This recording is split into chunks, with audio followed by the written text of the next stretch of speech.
and on the street. So it was in place my whole career. So you know what I want. Hi, ladies, how are you?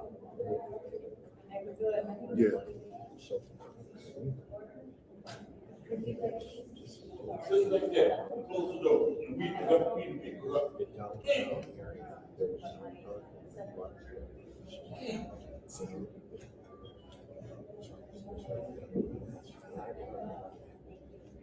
what I'm saying, no, it's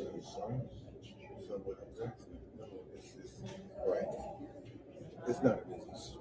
And they got a turning lane. So why you got a turning lane? It just put two-way lane. And then you have city hospitals. Hey, what? Security. Smoke y'all. no, I know. I think it's your gift was an extra thing that damn! Yeah.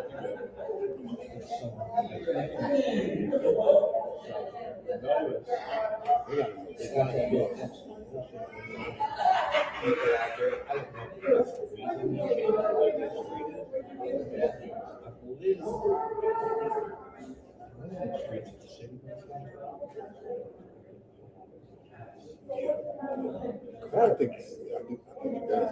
I think after one of the Patterson building, something may have changed. I mean, So I don't know what that would help by reducing the remains. about And I think it's possible because of the art, the culinary arts, is possibly why they did that. Because they used to be 4 lanes, right? 2 and 2. Now they had to get rid of one to make that. no, they extended the side. For culinary or for On both sides. And L sides. and Elgin is on the one side. But I sat there and watched, and barely any cars come down that street. Jesus, where are you gonna start with? Right. Change the whole street. It's just changing that one, from a turning lane to one lane. What did Wow. so Mary, you just See, you're not even 18, are you? You are. Good ID.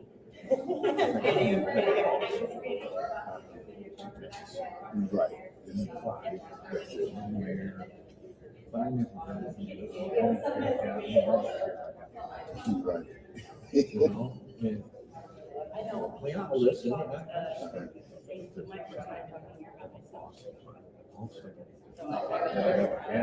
he's been here for more years. You already know your job better than you. But I don't speak on it. It's not my place. So when they did the new zoning ordinance, I did not try to learn My it name is Christina. because I'm so short. Right. You get ready to go park. So the reason I learned is because there's always one person that's owned by Sherry James. Right? There's one person, so I help her a lot. That's how I learned but the whole street thing, that's a whole different beast. Plan. Yeah. It had to have started with mine Because of that school. I guarantee if you think about it, when you were renovating that, has to be when it all changed. But you know what? I didn't ever see a resolution come out as far as changing What they did. and all that. I never paid I never. attention, so I wouldn't know. And I was here when they came up for it. I never seen anything come up about the streets. Because when they submit I know I've seen drawing it. for us, right? I've seen it with the sidewalks. So that would have had to go. So like when I get a drawing, certainly it's already gone, or it's going through something. Right. So they're the ones that would handle that thing right So there. it That would started- probably be submitted to the planning commission. If there was a change in our streets, You realize that, right? that's the contract. Does not raise. You can propose it. You can propose this. How many? So What's the last I see you talking, do you know him? You might? Yeah, yeah. So ask him if we can go back possibly to when they improved my culinary arts. Is that on your drawing? Because I know it was, now that I'm thinking about it, that's when that little lane changed They still got that for little them cut. Yeah. just to drop off. Deliveries and all. Yes. No, no, it's red. So when they did that, I think they they did did it emergency. before that freaking For place. emergencies. Who knows Because you got a door right there leading to the cafeteria and stuff. Okay. So it would be So like that's when that that. would have happened. Uh-huh. Well, it's going to affect. Now, how far down did they go? Did they cross Saginaw Street or east or west? Did they change? Did they take the 4-lane 6A? Here's the spots. No, Here's it's the culinary same arts. street too. See, here's culinary arts. Here's spots. Headed east to Saginaw Street. Right. Did they go all the way down like that? Yeah. So they went all the way to. There's a turning lane over there too. Everything is still the That's when they same. did that. Yeah, everything is still the same. Where they cut it down. So that's what you need to find out. That's the question. Why was that street changed? You know What when was it the was changed? reasoning for it? It was changed when they the one ways. It was a one way. Yeah, all of them is one way, and they changed. People look like me who drive around the city. Right. Like, I remember when they did Grand Right. You get killed. And they changed it again right here. So Like this is a two now way. you're talking traffic engineering. Yeah. Who's in charge of that? I don't know. Planning. They would have to go back. Would it be It's like a, yeah, it is. But geez, people that were there are long gone now, so you have to find the record of it. How do you go about changing a one way? That's a good question right there, because then you're gonna be able to trace back when Right. who wanted. How did that get through? changed? When did it get changed? I was here when they changed all that. It was like during the water crisis. Was it 2012? It was with Dane Wallen was there. Because what? Oh, okay. Yeah. It was like I'm 2000. Corona. It was like 12. The emergency manager was here Okay. when they changed it. And then they came with the blue ribbon. I remember they wanted me to sign a liquor license on that freaking place before it was done. I was flat what I'm doing. Never did. I can't remember. So anyway, that's what Yeah. that's the question. Ask first. How does somebody go about changing to one way? Yeah. Without, because maybe nobody wants to tell you No, I what you want to hear. Right. But so you ask it differently. How do we change one? Who do I go to first? Right, and then try to track that. Because it can't just be. To me, I don't think it can just be I thought it was the street decision of a boss. Right. No, No, it has to come to council. Yes, Okay. it has to come so to what have council. they said? Council don't know that. They don't remember that? No. I mean, all them brand new. They don't even know what happened last year. I asked you, she should remember. She would know. No, I shouldn't say it. because I mean, I was coming down, and I remember when they changed all the one ways. Just when they, there were all There these has to be a streets. reason for that. What would be the reason for that? Traffic isn't. It's not as busy as it used to be. Okay. So what? Really? No? The only problem now is that you have They want like easier to get 3 around. or 4 businesses. You have like Oh, I 3 or get 4 it. businesses right there on that street and no parking. I got a $30 ticket. For these businesses, I said, I couldn't ask them about parking. Because I know this came right out of a planner's mouth. And the planners, I could take a step back and think about different types of people. And they look at and they got different visions. Where I don't, because we just been here too long, and all we know is what we've seen. We don't have vision going forward other than, what's this motherfucker walking up? You know, it's really, that's kind of it, you know? Right. So I asked when you're doing these new telephone shit, Mm-hmm. you think these people don't drive? Right. So we all, our friends have cars, Yeah. everybody, we all have cars. Why would you want to give us brand new houses With no. Give them at least two. You shouldn't be four. You should be deep.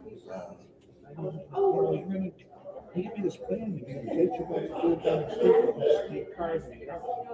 One of them, you know, fucking park. She says to me, we're trying to get away from being. And I said, well, that's what he says.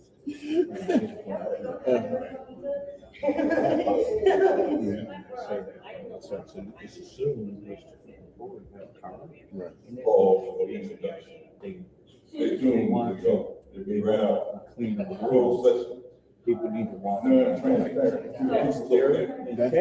That's what I'm super fucking with that. I'm riding bikes.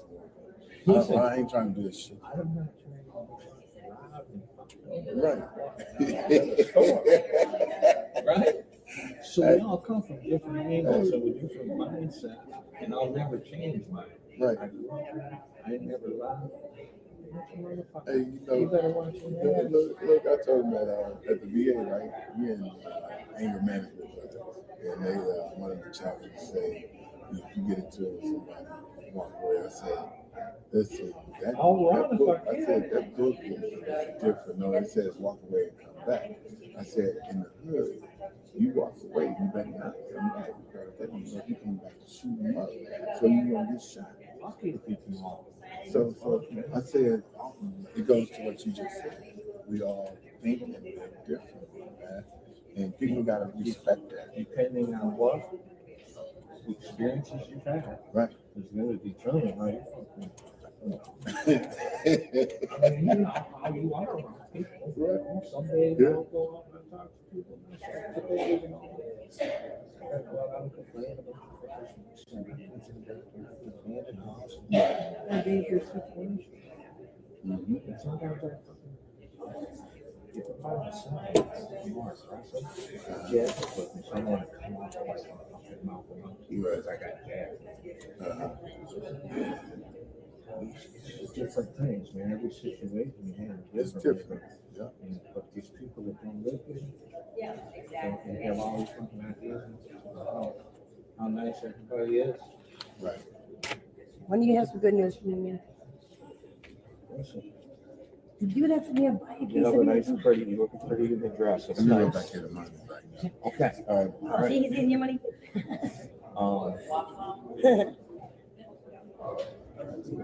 The next place is on the news, which it'll be soon. I mean, not for the, you don't see much bad shit on the news from Channel 12. I'm doing 66 You know why? tomorrow. You know why? I'm not sure why, but I think that they're owned by people that don't want any bad press on the city. I'm doing Fox 66 tomorrow. You know, so do you have like, have you reported like how many times the police have been there? Yeah. Say a month. I did it for the last year, 275 times. And did they have, are you allowed to see if they were violent offenses? Yep, you get a full report. It's the Freedom of Information Act. They can't keep anything back there. Add this to it. If you want, you could say, the city does have a rental ordinance also in there right now. Find Rental that. ordinance. I keep forgetting to read that. But right now, enforce it. It's like can't enforce it right now. It's somebody that we protest and assume. So the legal department gets just put on hold and almost write 100 tickets until this gets settled. So we got a list, long list of. I said, you know somebody who's scavenging? I mean, it's not stopping. Listen, So how I many grew up in the city. How many people die there? It's ridiculous. Well, how many have? You don't even know. Close to 200 that I know about that I've gotten. what's been reported and what I'm hearing, but to actually get an actual count, how can they when they're burying half of it? Yeah, so just, if you're on the news. And you can tomorrow I say will whatever, just say whatever the hell I want to say. I am scared. So myself, I just, like, like, police officer called me today and wants to know, he knows where I live, he knows my son and his daughter went to school together. He'd been scared for us since we found out where we live. To me, it's just, I'm not callous to the whole thing because I grew up right where I live at right now. And so the gunshots, the screams, freaking dogs, you know, the freaking cars, all the dope, all the shit, it's not some big ass surprise to me. So you just I won't tell you something. No, just tell to, me. just to tell you something. So I'm not going to tell you. We're going over there Tuesday with the fire department. I mean, if because you it's need a gotta reason be to go coordinated. there. I don't need a reason. I can set it on fire All for right. you. If you need a reason, I can go do Well, that. I'm sure. My best friend Megan, the other But night, I she have to goes, find, when I go back and find at least one phone number of a girl that called me a few times, and I don't want her to be discouraged, but I mean, she already certainly is discouraged. mm-hmm. And shout out to Art Woodson for letting us use his chat, his live today, people. And let's go check the place. Let's go. And I find enough bugs, we'll condemn the whole place. There is bed So bugs. you keep that yourself. I won't. No, I'm not saying shit. I I don't don't want say anybody getting warned. No, I don't say shit to nobody. I say nobody. You know, because you just never know. Well, I'm gonna tell you Who's going something to tell who that something? you need to keep to yourself. For a raw skills and it's not shut down in a year. My best friend is Megan. She's 6 foot tall, right?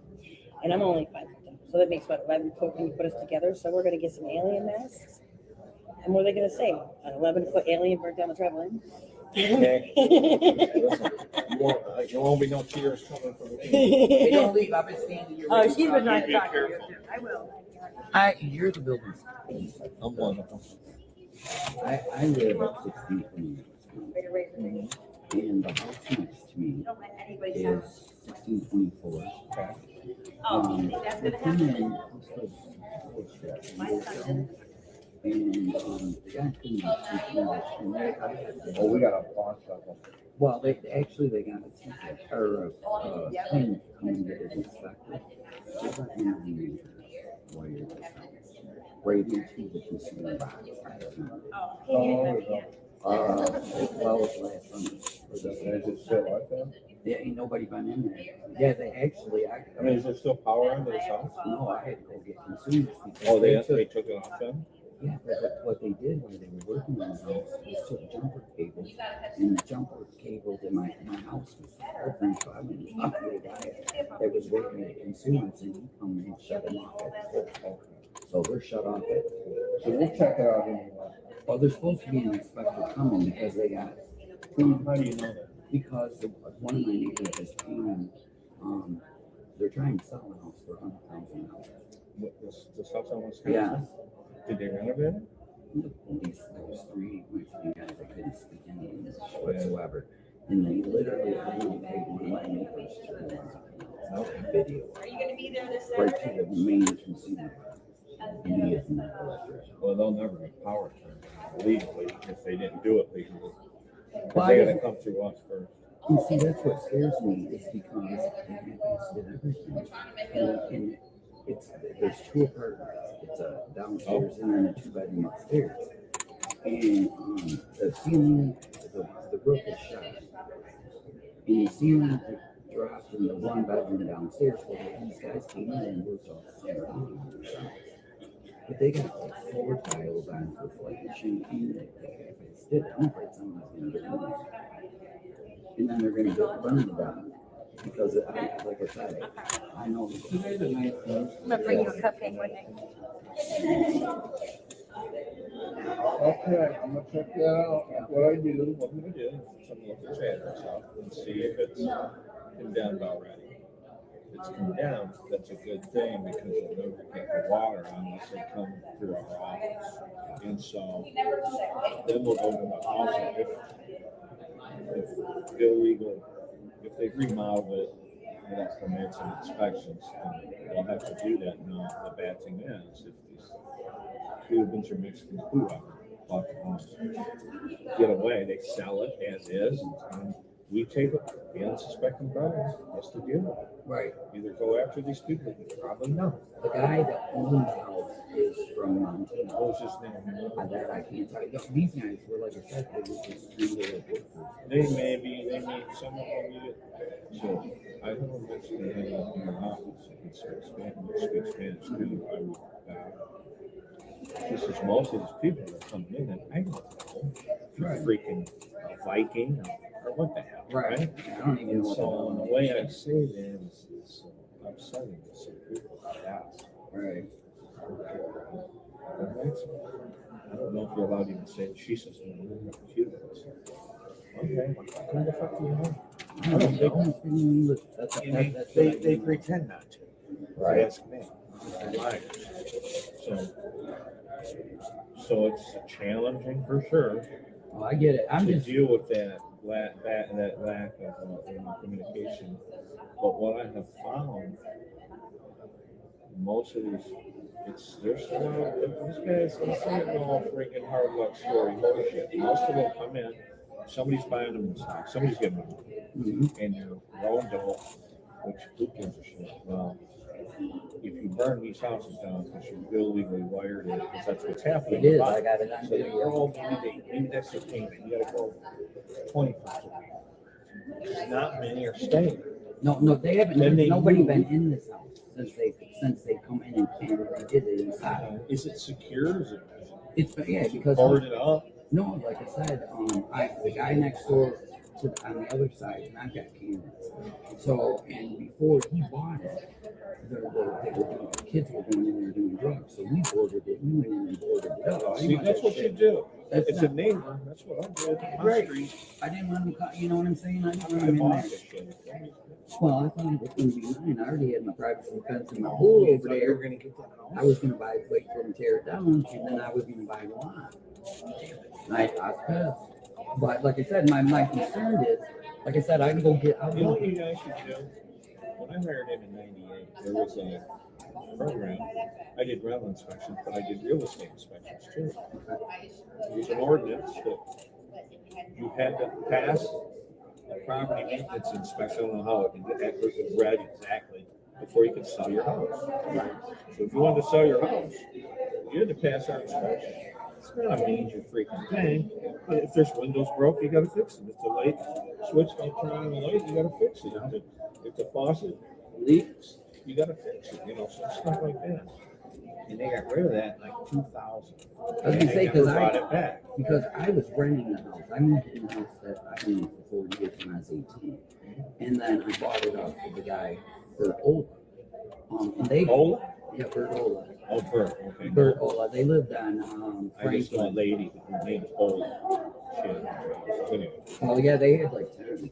this lady had 100. Oh no, they didn't have that many. But yeah, so I bought it, and they come in and inspected it before I bought it. That was back.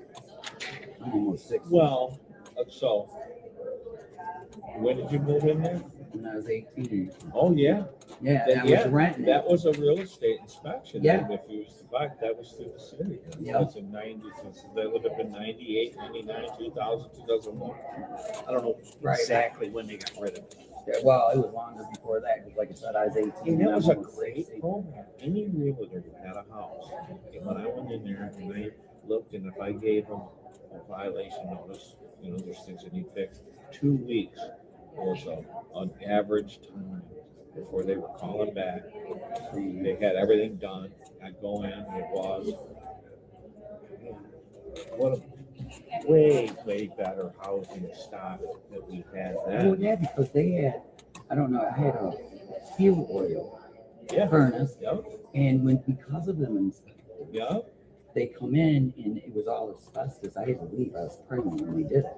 But when I literally bought the house, I had to leave, and I got a new furnace. I didn't even realize how big my basement was. I had a great.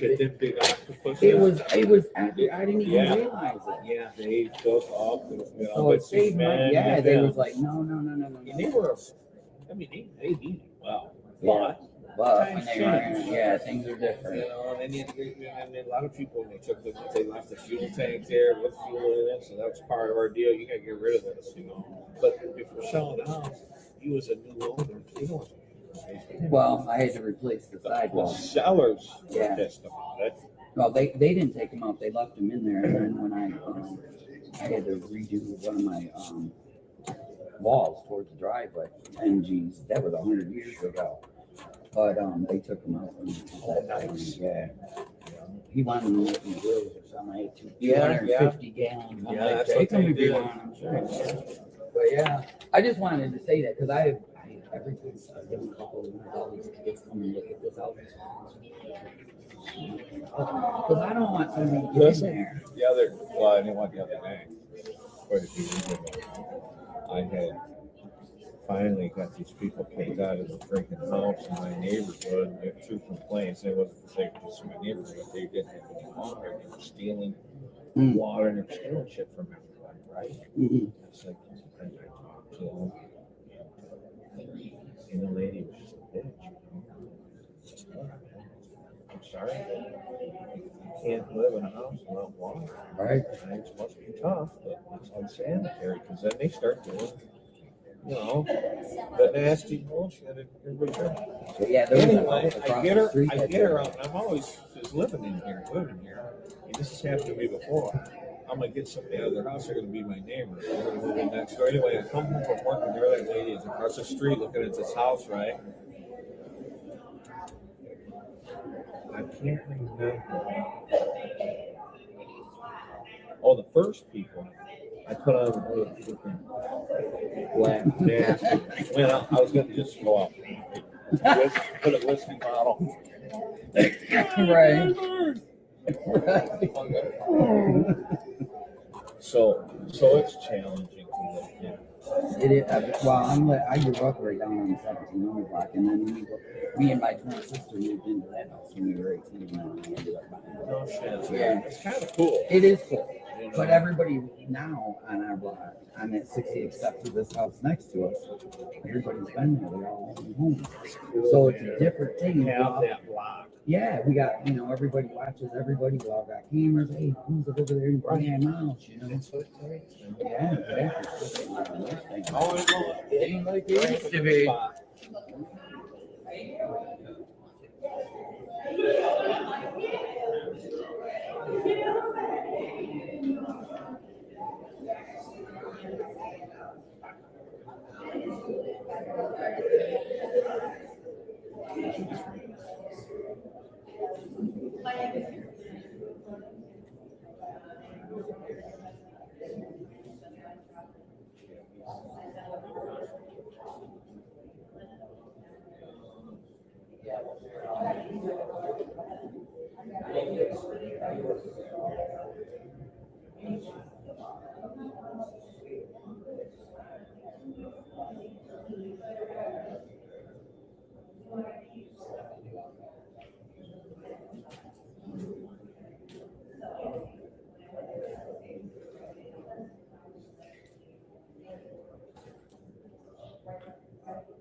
Short term here.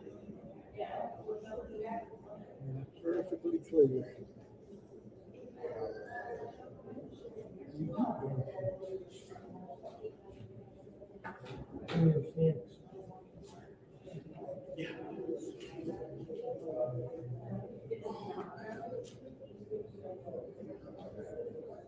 Yep, all the watermelons. Oh, it looks like the press is showing up. I don't know why they're showing up now, but they must have a call from somebody. Well, there's some fireworks. Yeah, they did.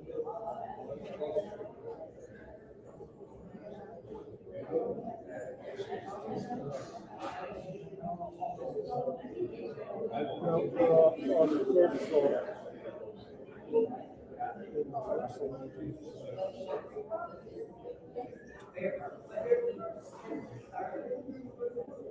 Who's in the meeting? My hip is killing me. I can't be in a long day. I'm very tired. My hip is killing me. I can't have any good snacks. I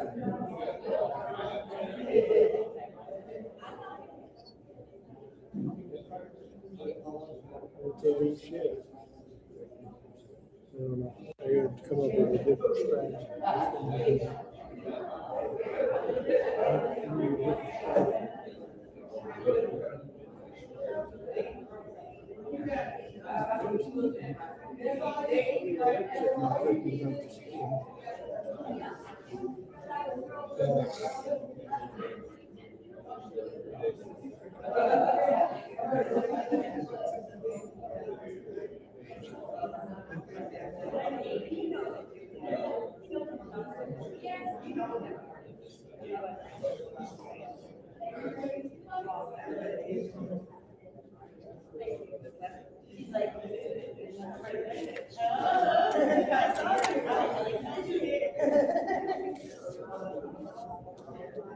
No, I really hope I wasn't just in the way. That's actually not embarrassing.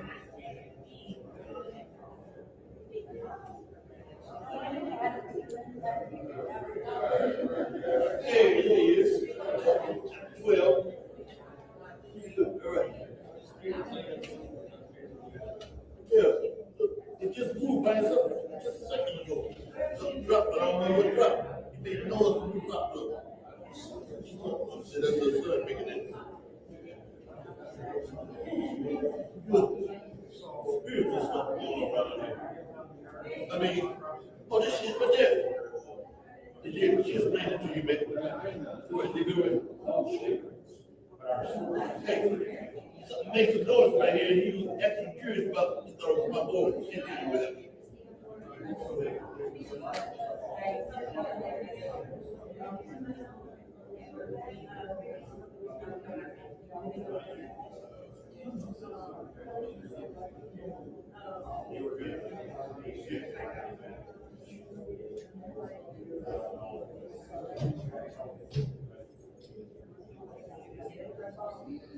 No.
You're so pretty too.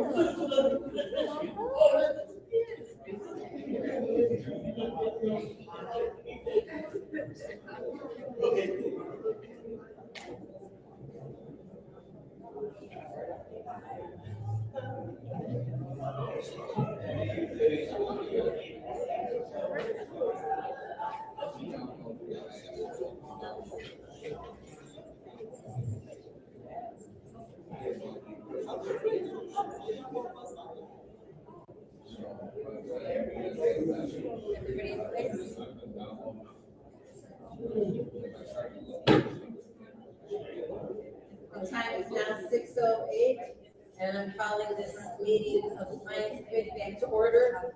Roll call, Madam Clerk.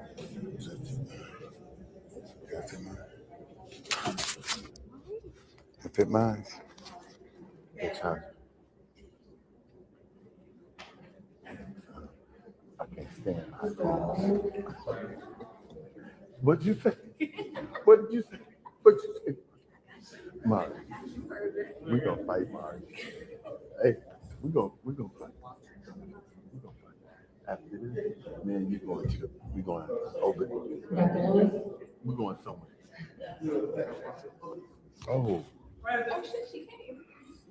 Ms. Johnson is absent. Ms. Priestley? Present. Ms. Winter Carter? Present. Ms. Burns? Hey, Present.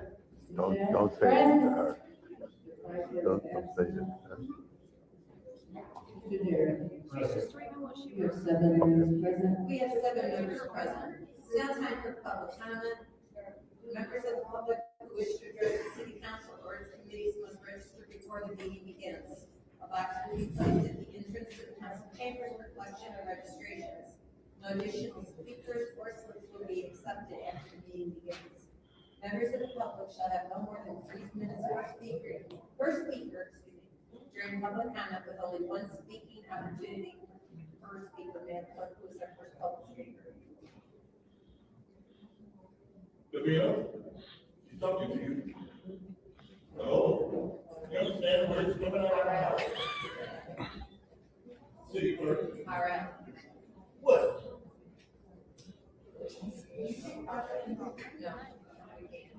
And Madam Chair, before I call the first speaker, I just want to reiterate that we do not have internet access, so we cannot even broadcast or show you the timer, so we will have to keep the timer on our phones.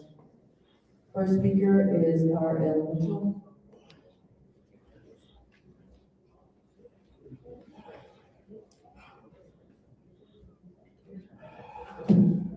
Hello, City Council, I'm Howard L. Mitchell, I live with 759 East Linden Avenue, by the graveyard, Wasteland. Like you see, New York, these people, I'm addressing New York where I'm talking. Up in Flint, Vehicle City had a closed door situation. I want to be transparent to the people about that Christian fellow, Ed Tiller, trying to accuse him of stealing the pocket of the money, $25,000. He give it away like it's like the mock people. They pay out of their own pocket. Like I was at the main center yesterday, me and Miss Wiggins, and the people come there exercising and all the Red Cross people, and they get paid, and they don't want, see, y'all don't want to pay Miss Wiggins, but she has to pay them out of her own pocket, like the mock people. And the mayor doing this underground stuff, getting people to vote for him, talking about, and she, the dude, we was speakers in the office and I had a phone call and the dude said, where my, who said? She said, somebody asked me, where my $2? I knew exactly that was the mayor. And then I said, put him on the phone to me. And then he got a phone call and I wonder why she put the mayor picture in front of Mays at the Mays Center. Because he's trying to make an undercut like they did the boxer in Flint, talking about, you vote for me, I don't want to give you no property tax. What kind of man, the man, if he's doing that stuff, he could have just, like he sold that building for $1 and one that got $3 million behind Michigan National Bank. Land bankers, pocketing money in Flint. Y'all do, that was a decent shield to do. If them threatens to shield the vote for him, or to build an entire state building right on the mama property. And over there, they're trying to use the Mr. Shields, if you don't vote for me, you ain't gonna do people to that person fill house, ain't gonna get nothing. Just like, anyway, we the people here to wait for Miss Barnes' decision about she went to the upper house slave master, special master, and she want us to write a letter too, where she can get stuff done in the city, but we the people ain't going for that cause y'all keep breaking up the form. Like yesterday, we was just about to catch that turkey dude, and then all of a sudden they broke up. They stopped it because another killing. The next day was in Flint. That's what you call. They changed the boundaries like doing the Daryl Buchanan situation. You know, Daryl Buchanan supposed to be the ambassador, but he got it. They grabbed him up by his neck, and Buchanan is the only one qualified to deal with these drive-by killers and not too tall Jones. You see what he's doing, going over Southwestern, teaching up. All right, that's your time. I ain't no bell labor. You're right. All right, we did not have internet, The Russians are attacking our system again. What you say like that? You know what I'm talking about? Coronavirus bullshit day up there. What you mean for real quick? Thank you. Wow.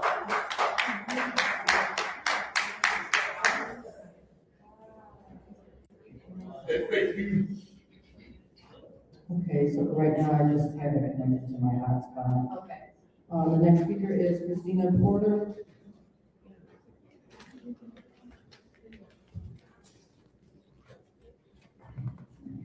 Hello again. I am writing this with a heavy heart and a profound sense of loss. My son, my beloved child, became the most recent victim of a murder that took place at the infamous Travel Inn Motel on Dork Highway. When I say infamous, everybody knows about this hotel. This place has become a hub for crime, and losing him has devastated our family and shaken our community. The A heartbreaking incident involving my son is not an isolated event. Over the years, this establishment has become synonymous with unlawful activities ranging from drug trafficking to violent crimes, including multiple homicides just this year alone. According to the local police reports, this motel has one of the highest crime rates and criminal incidents in this area, often acting as a magnet for illicit behavior. Families in our community live in constant fear knowing that this hotspot of crime is just around the corner. The closure of the Travel Inn Motel on Dorr Highway is imperative for restoring safety and peace in our neighborhoods. Imagine a community where we are no longer have to worry about the safety of our children, where our streets can be walked without fear, and where travelers can find safe accommodations elsewhere. The solution is straightforward: shut down the Travel Inn Motel. By doing this, and doing so, we send a strong message that our community will not stand for such environment that breed violence and threaten our loved ones. Together, we can advocate for a safer community, one where we honor the memory of those we have lost by ensuring such tragedies do not get repeated. Last week, I brought a picture of my son. This week, I brought him with me. This is all I have left of my home. I said, right here, 22 years old, and this is what he ended up. I have been out here courageously fighting, and my thanks, Candace and Latanya, and I can't read your name anymore. You three have stood out and stepped up. You helped me through this. But my concern is this. This is what I'm bringing to you today. I heard that 2 days ago there was another stabbing at this hotel. Never hit the news. Oh, 2 weeks before my son died, I heard there was a girl tortured and found dead in a hotel room. Never hit the news.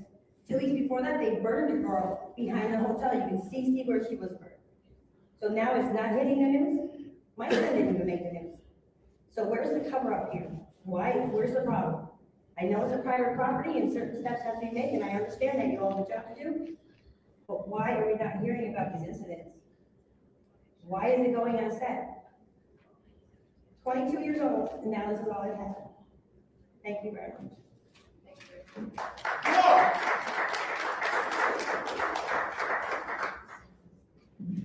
Next speaker is Zacchaeus Williams.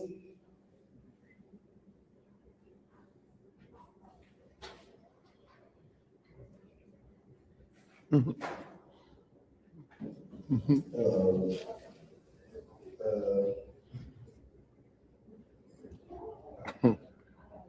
wanted to talk about this restoring our neighborhoods and Flint. I feel like to restore our neighborhoods and Flint, residents need to have a voice in rebuilding them. People who live here know what's needed. Young people know what the spaces feel and safe.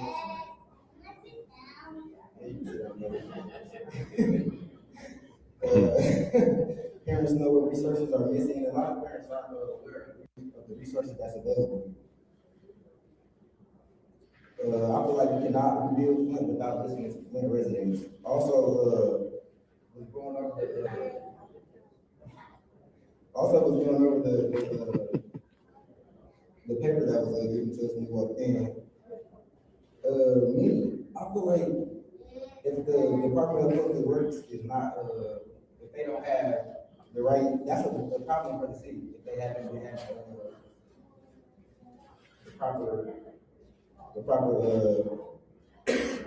people in there.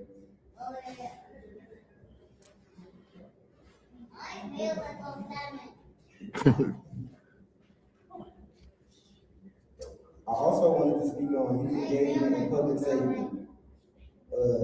A lot of safety conversations only focus on what happens after harm is done, but real public safety starts before violence even happens.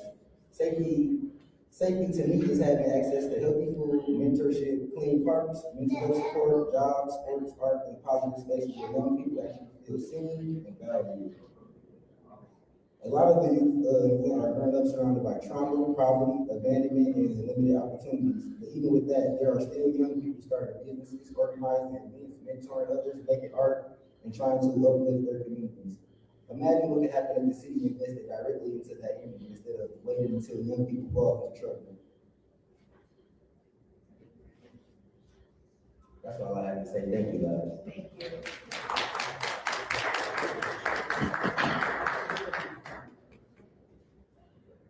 He stole your thunder.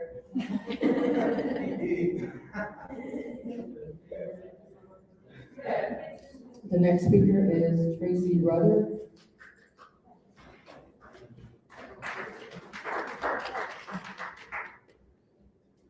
Good evening, I'm Tracy Rudder, and I'm not here just as an advocate, but as someone directly affected by what is happening inside the Genesee County Jail. For years, families in this community have buried loved ones who entered the jail alive and never came home. My daughter Katie Crummell was one. My daughter Katie was one of them. Okay. She was along with many others that are just, that are not just statistics, they're human beings, they have families, children, parents, and people who love them. My protest is not about politics or attention, it's about accountability, transparency, and basic human dignity. No one should die from neglect, abuse, ignored medical needs, or unsafe conditions while in custody. The jail should not be a death sentence. Every Monday I stand in front of the jail because the silence hasn't protected this community, and I'm asking for independent investigations, proper medical and mental health care for the inmates, transparency with the families, and real oversight of what's happening behind these walls. I've also started a petition calling for a major change. When someone dies in custody, the investigation should not be handled by the same system that jail. No agency should be allowed to investigate itself, and this case should automatically be turned over to an independent outside agency, so families and public can trust the investigation and the fair and unbiased transparency. We should not have to lose someone personally to care about this issue. This affects everybody in the community, and the way the country treats its people and its custody, says everything about the values. I'm not here to spread hate. I'm here to demand change, accountability, and make sure no family has to experience it. So I've got a petition. If people can, if I get people to sign it to try to change it, there's got to be something done. I know if everybody behind me, we can at least make it so that somebody else is investigating them instead of telling us what we want to. We'll make it care.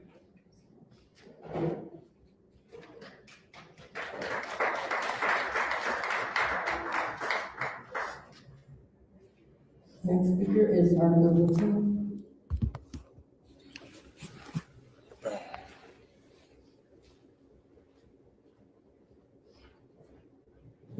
Good evening. I want to start off by saying that when you elect or place someone in the elected seat for them to represent you or help you, you need to make sure that you research and make sure that the person knows what's going on in the city, not today, but prior to. You can't just come down the year of the election and make it seem like you are concerned. Because I'm going to give you an example, and I hope and pray that City Council asks the question to the administration. And it's not just this administration, because it was done prior to this administration coming in. It was done in 2017, where Berkeley asked the city of Flint, could they change the source of their water? They changed the source of their water. They are being given KWA, but they didn't change the sewer. They still owe the city of Flint sewer fees since 2017. When are we going to get that money? I'm hoping that you all ask somebody from the administration, and this is committee, you should be able to ask me, do burden owe the city of Flint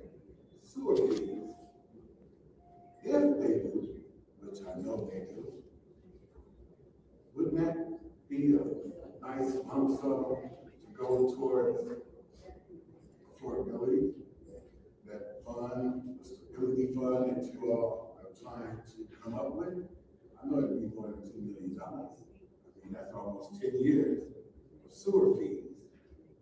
So all you gotta do is ask. And I don't think it's something that they would have answered for you. I think they would say, you know what, we are working on it. I think that would be the proper answer I would give if I know that they owe us money and we're still working on it. So after public speaking, I hope and pray that city council would ask someone from the administration, CFO, city administrator, someone, do the city of Berkeley owe the city of Flint sewer fees since 2017? Thank you. Whoa.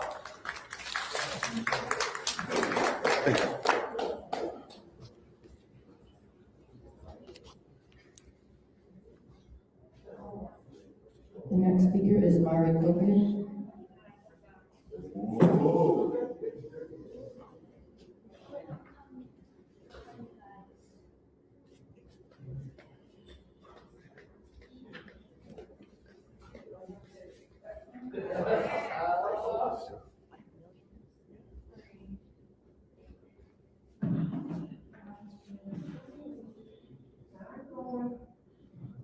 Okay.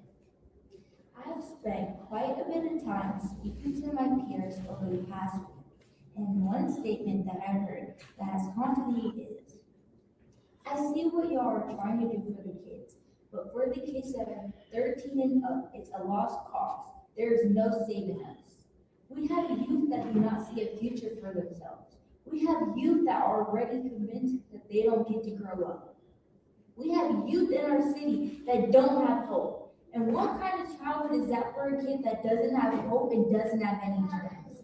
These are youth that have nothing to lose and will crash out and cause chaos over the littlest things. Our youth are dying in the streets and in their beds while they sleep at night. Yet somehow our elected leaders can't seem to put their differences aside.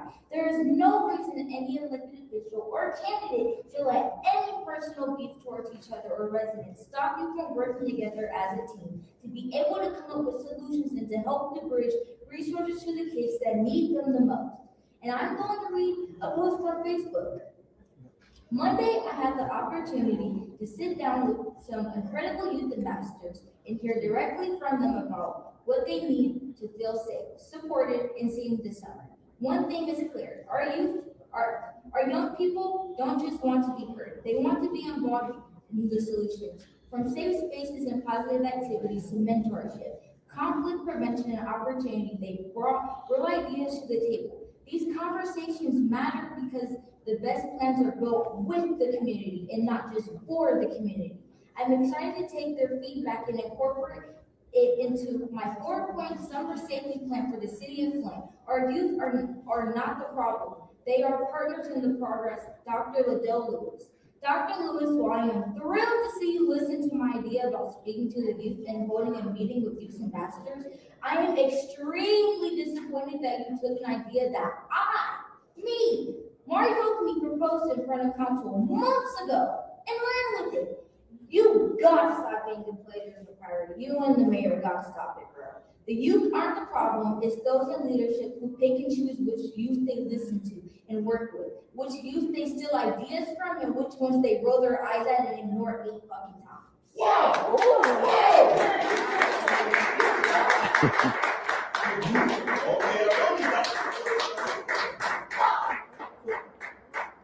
Next speaker is Tyler Jones.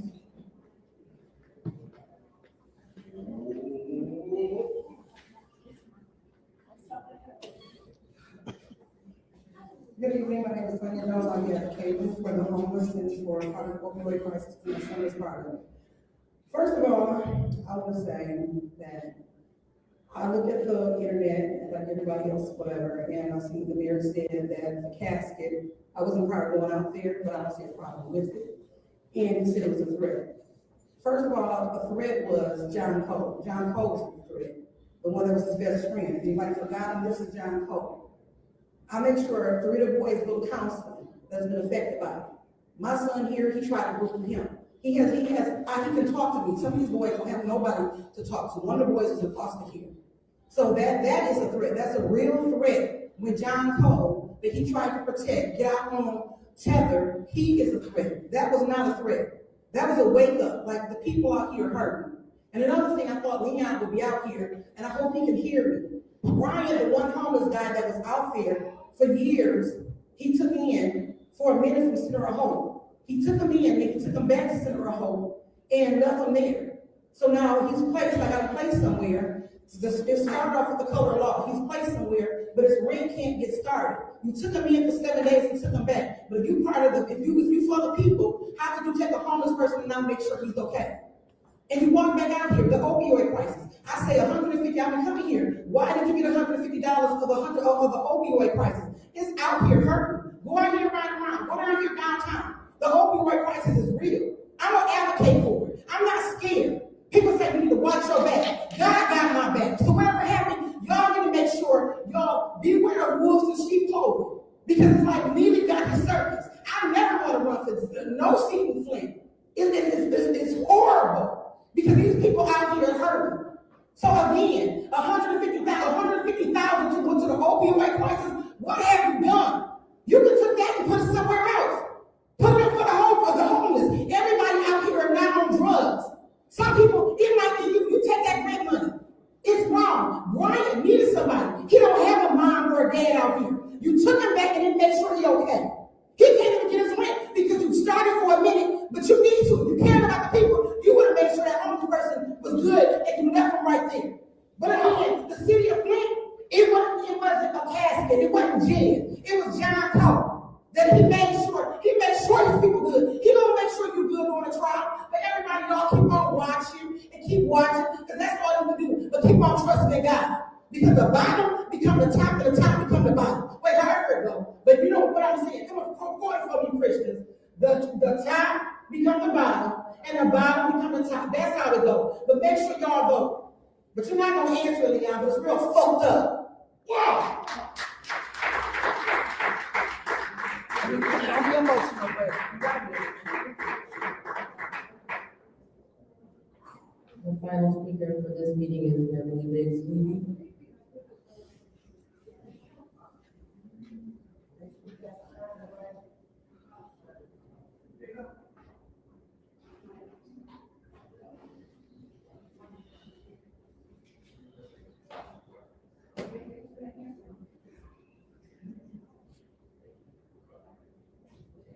Hi, my name is Beverly Biggs. I'm running for the 3rd Ward City Council seat. Every week you hear the mayor say that he had a death threat on his life. Okay? He didn't have a death threat. When Jedediah Brown took that casket from City Hall to his house, it did not say death threat. It said, until you do right by Flint, everything you touch will crumble. That was on that casket. It did not say, Mayor Neely, I'm gonna kill you. Mayor Neely, I'm gonna threaten you. It didn't say that.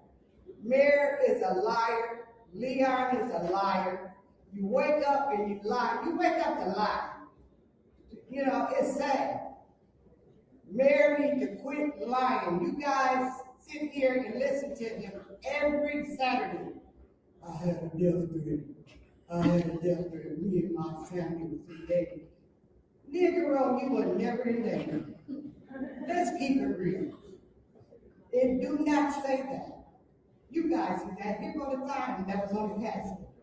And what the other part about it is that after the police followed him from City Hall to the mayor's house, they did nothing. Nothing went wrong. Everything went really good.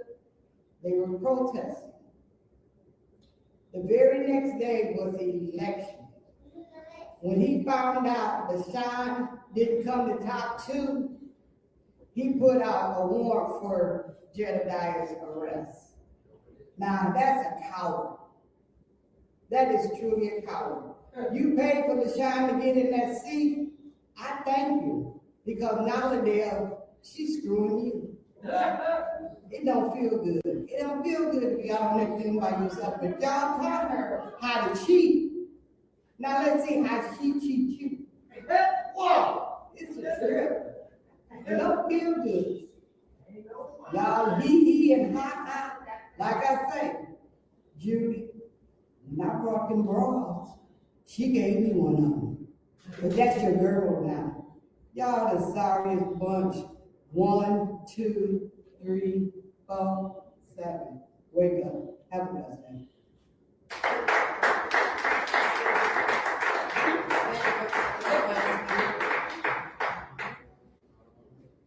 Madam Clerk said that was okay. It is now time for council response. Council members may respond once to all public speakers, only after all public speakers have spoken. An individual council member's response shall be limited to 2 minutes. Is there anyone who would like to respond to the public? Madam Chair. Go ahead. Thank you to your parents who lost individuals for drugs, opioid crisis, homicides, murders that are unsolved. I'm sorry for that. And it's become a culture that's common now. And especially the travel lodge. We have a problem.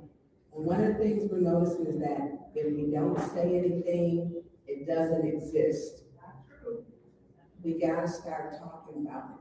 You can't fix anything if we don't talk about it or know about it. That's just a fact. And so my heart goes out to you. For every parent, each parent that is fighting for a child or a relative with drug addiction. Because we're becoming like a place where you see a lot of it is centered. And I got a call this week about someone else with an issue at the travel lodge. And so it's frequent. Mari, I want to say to you, keep fighting. You deserve to be acknowledged. Your ideals are original. And so are you in your spirit. Don't ever stop fighting for what you do in your energy. Don't stop. You are appreciated. You truly are. And you deserve to have your programs develop with adults that you trust. You deserve that. And I'm sorry that you have encountered that instead of someone helping you to build on it. And that reminds me, I met with the students at International Academy, and it's the same thing.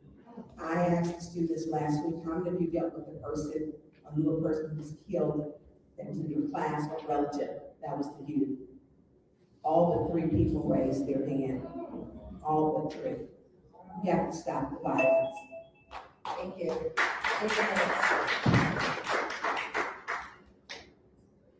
Anyone else? Madam Chair. Go ahead. Thank you.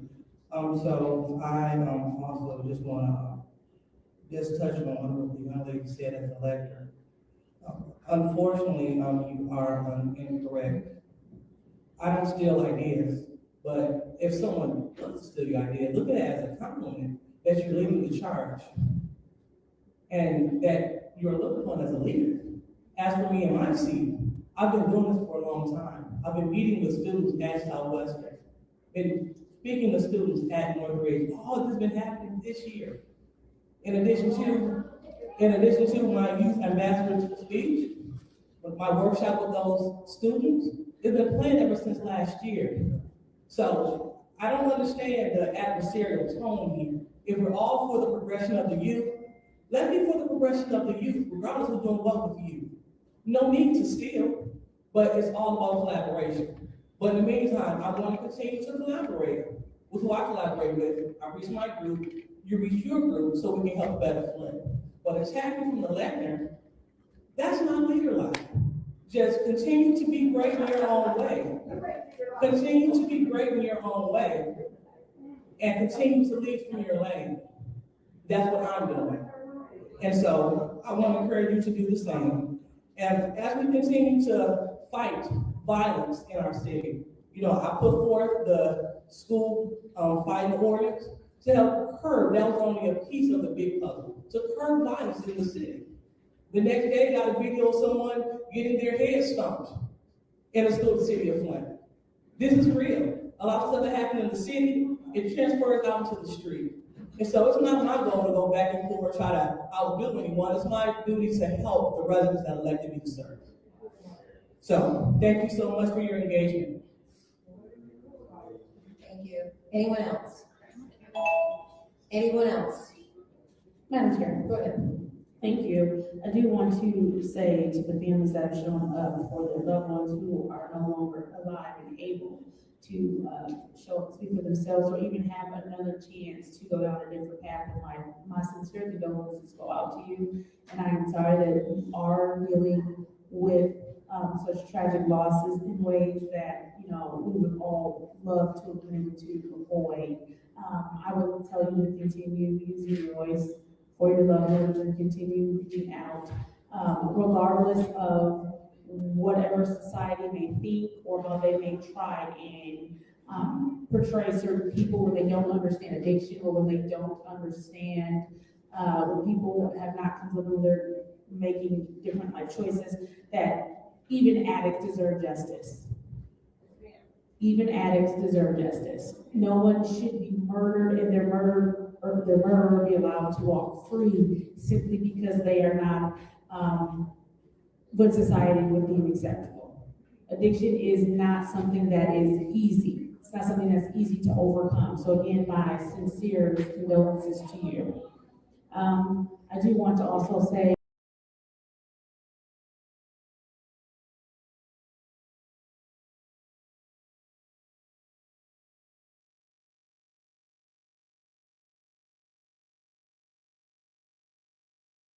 So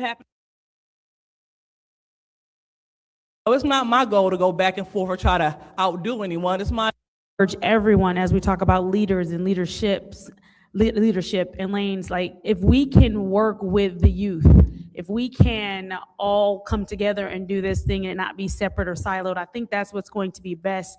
The goal here is a safe summer that starts a life of safety for youth in Flint. Thank you. Anyone else? Anyone else? I'm going to take a few minutes and I'm going to give my sympathies for your loss. And I hope, I'm sure that you are already talking to the county commissioners as well, because we don't have anything to do with the county jail. So we have no oversight. So please reach out to your county commissioners and all of them with your, and they meet on Wednesdays as well. So, and I'm sorry for your loss. Thank you. It is now time for the consent agenda. I'll entertain a motion. Oh, wait a minute. Nope, I'm taking that back. We have our presentation on the Granicus. Madam Clerk. Thank you, Madam Chair. And thank you again for allowing me to have this special order on today's agenda.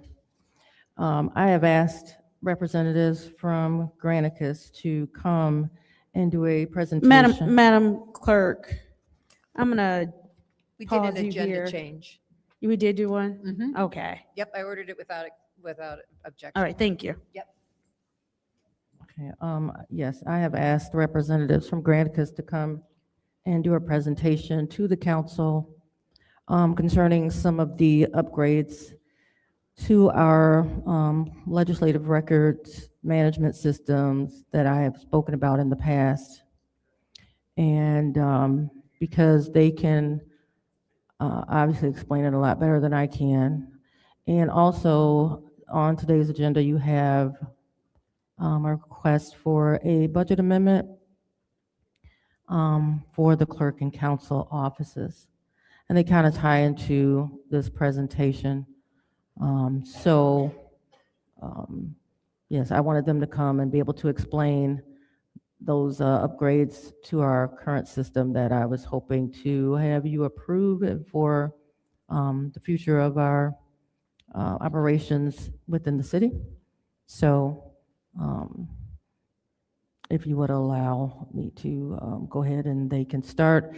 I do want to point out that the internet is back up right now. We are live on YouTube. And hopefully we can get the PowerPoint and everything working so that You can see it as well as online. So Madam Clerk, this has no time limit on it. Shall we set it at 15? I'm sorry, I asked for, I'm sorry, I didn't put it on there, but I'd asked for a 30-minute. Oh, that's right. I'm sorry. I could not remember. 30 minutes, yes, Yep. and I agreed to that. Basically 20 minutes for them and Yep. then 10 minutes for Yep. council's questions. Go ahead and set the timer.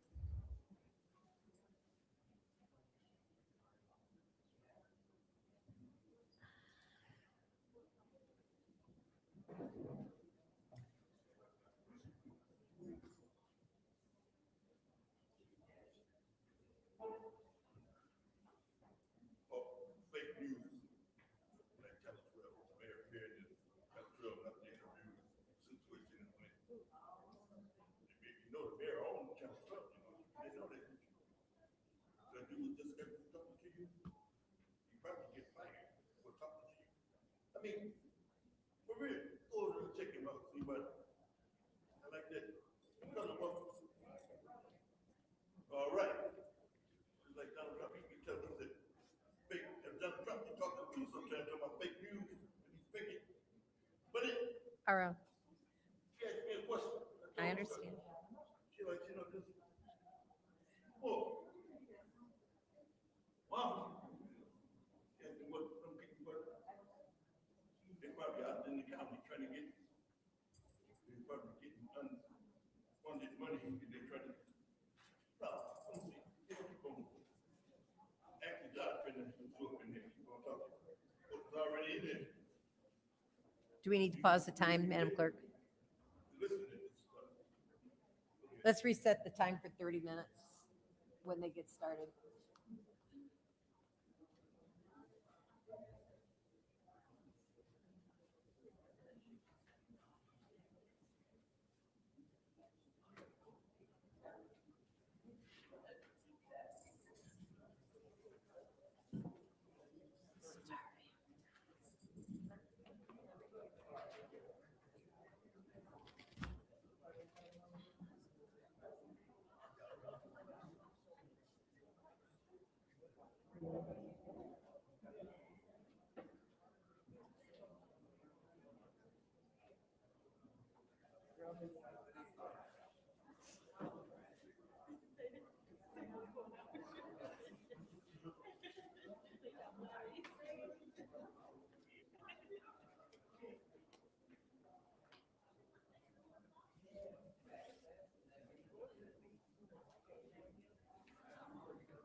Man, shout out to Art for coming through for us. That's why the mayor just said, put the live back on.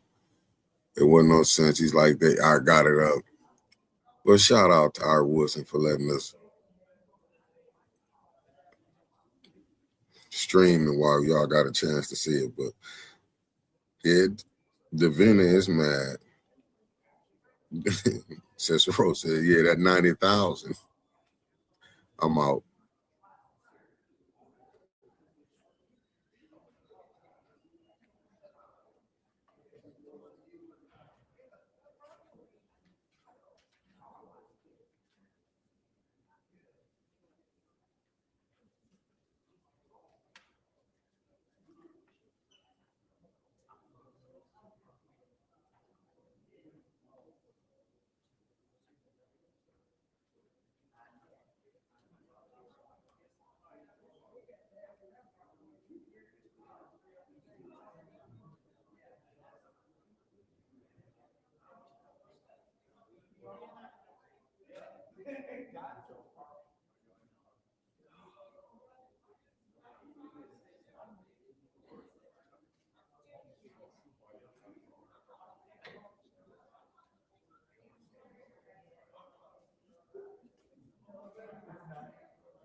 Oh, okay. Thank you for your patience. So we're going to go ahead and, if you guys can, if you want to go ahead and start, and you can introduce yourselves. And thank you again for coming. Good evening. My name is Walton Sitman, and I lead our local sales team. Good evening. My name is Walton Sitman, and I lead our local sales team as the director. I want to say thank you to the council and Clerk Donahue for having us out here tonight. We really appreciate the time and collaboration over the past few months. Again, we're really excited to be here this evening, and I want to take a quick give you a quick overview of who Granicus is and why where we are headed. At a high level, Granicus is a citizen engagement platform. We partner with over 6,000 government agencies across the U.S., including over 100 agencies here in the state of Michigan, including the city of Flint over the past 10 years. We help these agencies connect effectively with their communities, whether that is improving transparency and accessibility, streamlining operations, or making it easier for residents to access information. Our Operations Cloud, which Brittany is going to present, is designed to do just that. Help you communicate better, work more efficiently, and get the most out of your current resources. In a project like this, we see this show up in 3 ways: people, process, and technology. The people in this room with our counterparts in implementation and customer success, the processes with our training teams, and Granicus's first-in-class technology. We are confident we can support your mission, your city, and your residents by doing it together. I want to pass it off to Brittany, and thank you again for the opportunity. Hello, everyone. My name is Brittany Greer. I'm the account executive here at Granicus that is the main point of contact for the city of Flint.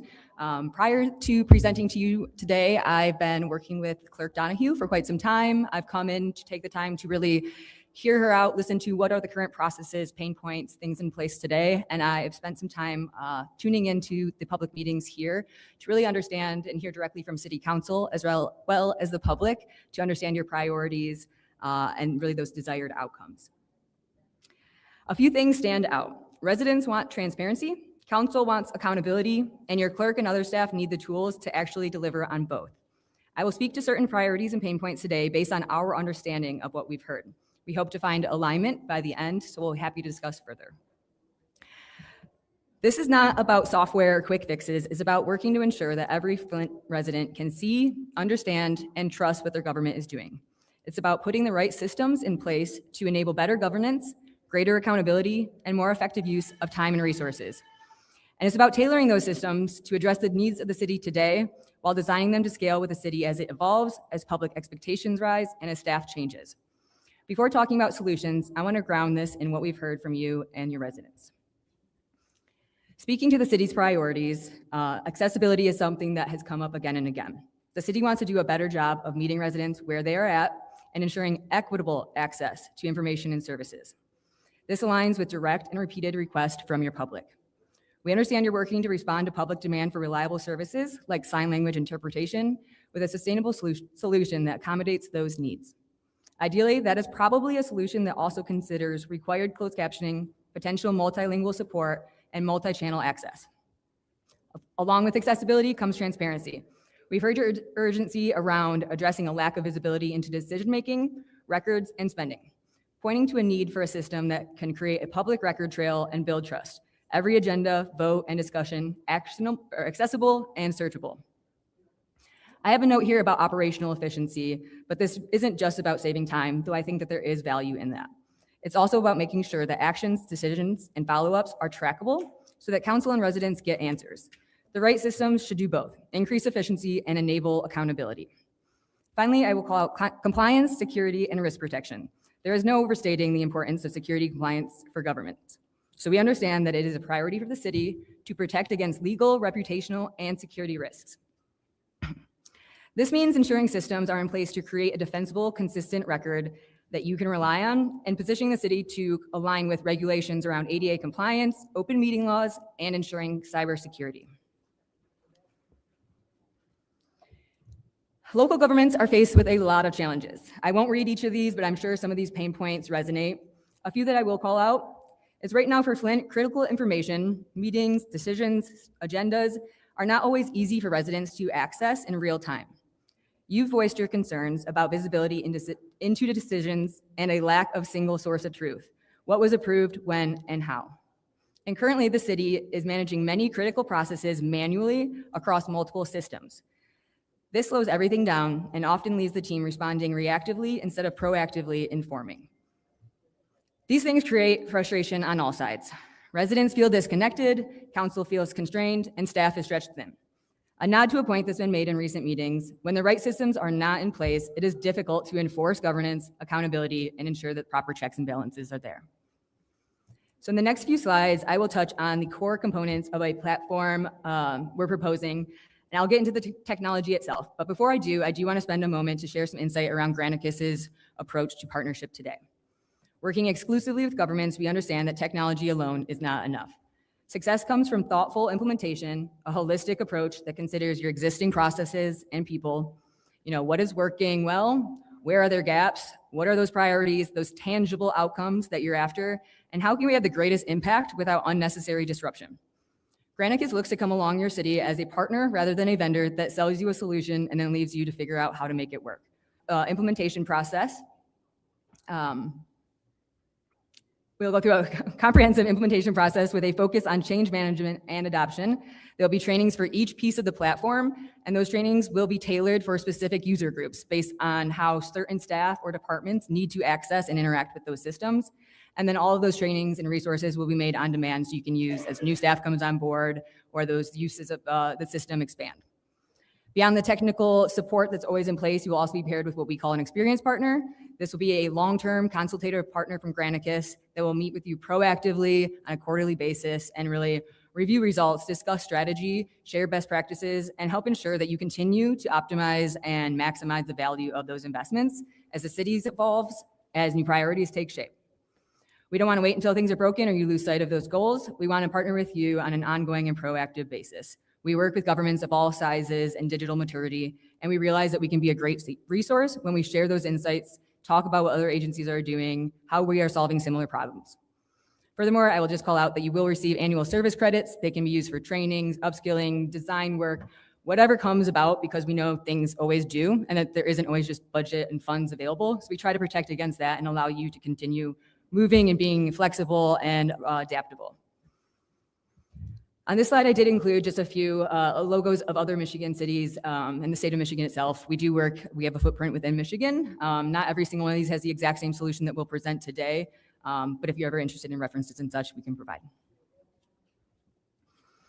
So the first part that I will speak to is the video component. Clerk Donahue is usually the one that is managing the video production, changing camera views during meetings, and that's on top of actively participating or responding. And as it stands today, residents are voicing that they cannot access meetings or that they are excluded in some way from civic participation. I know that you've discussed some quick, temporary ways to offer sign language interpretation, but with the current setup and resources, there are obstacles to doing this well and to ensure that it is sustainable. The DOJ's mandate requires the city to meet certain accessibility standards by 2027 to avoid penalties or legal exposure. And finally, it is difficult to search for specific topics and find where or when things were discussed. Even if you have the agenda, it isn't possible to quickly find where in a meeting certain topics were mentioned. So with this platform, the city could expect that should the Wi-Fi go out as it did today, the system would recognize that and still record the meeting. While it would not be possible to live stream, it would, as soon as that Wi-Fi came back on, be available on demand. Every meeting would be available live and on demand, assuming Wi-Fi is there, and it'll be fully managed, meaning that you'll have an external team that as long as you turn it on, they will control camera angles, pull up presentations. They'll do all of the post-meeting indexing, timestamping, and really ensure that there's always, proper branding and a polished look. You'll have faster publishing and reliable multi-channel access, so there's no lag in public information, and be able to fully support American Sign Language services using picture-in-picture to not disrupt either view. Videos will be fully searchable by the spoken word as well as the written word, with an index agenda, full transcript, and accessible minutes. You can, utilize that to show me what happened, jump to relative points in there, and really free up valuable staff time and enable the clerk to focus on other high priority work. This is how residents who can't attend or cannot hear can still fully participate in Flint's government, and how we can create reliable records that can be easily accessed so that time and effort is spent moving forward rather than digging in the past to compile information. We all know that every resident cannot attend these meetings. People have jobs that don't follow regular business hours, families to care for, and a limited amount of time to spend searching through agendas, connecting the dots across fragmented records, or listening to hours of meeting to find a specific topic that's relevant. With some modernization and the right tools, those residents can still engage, the community can stay informed, and the clerk can prioritize based on impact and outcome. I did want to point to the image here shown on the screen. This is from a city in Texas, actually, but you can see kind of an example of that picture-in-picture that is a sign language interpreter there. They do hire a remote services, so that person is not actually in the room. And again, if there was a need for references, we can definitely get you some information on what we see with other agencies. Moving on, we'll get into the legislative and meeting governance.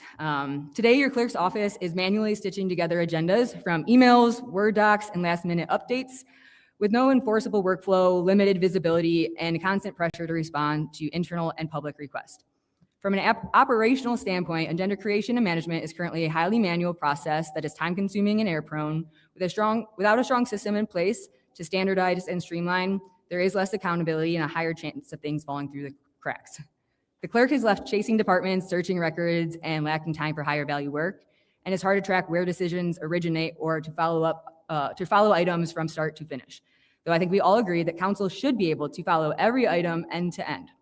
So with the platform here, you will move to a structured end-to-end process where every agenda item is tracked, routed, approved, and published in one system. This platform manages the full legislative process, drafting, department assignment, approval, final action. This gives council a complete line of sight into every agenda item from submission to vote, a truly trackable history. And this would mean that Clerk Donahue can rely on a system that reduces the amount of manual effort, repetitive administrative work, and the system will automate some of those workflows, approval chains, and allow for better controls and governance to be put in place. To summarize here, you'll get out of the business of chasing documents and start running a structured process. You'll spend less time assembling agendas and more time managing the integrity of the records, specifically the clerk's office there. And the clerk is no longer fearing to be a bottleneck. She can be a true system owner and put that governance and accountability in place internally with other departments. And again, I can share some examples from some local companies using this part of the system. We'll provide this if you haven't already received the whole PowerPoint, so you can kind of go through. This is just an idea of kind of how the agenda process looks, as I'm sure you're all very familiar. And then finally, the last kind of core piece of the platform itself is a boards and commission management solution.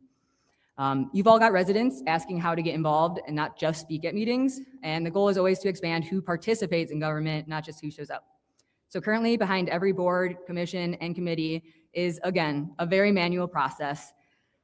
It's tracking members, terms, upcoming vacancies, past applicants, eligibility, attendance, communications, and reports. Currently, there is a high reliance on institutional knowledge to keep track of all of that and act on time. This platform will centralize, streamline, and automate these things as well, creating better visibility, reporting, and communications.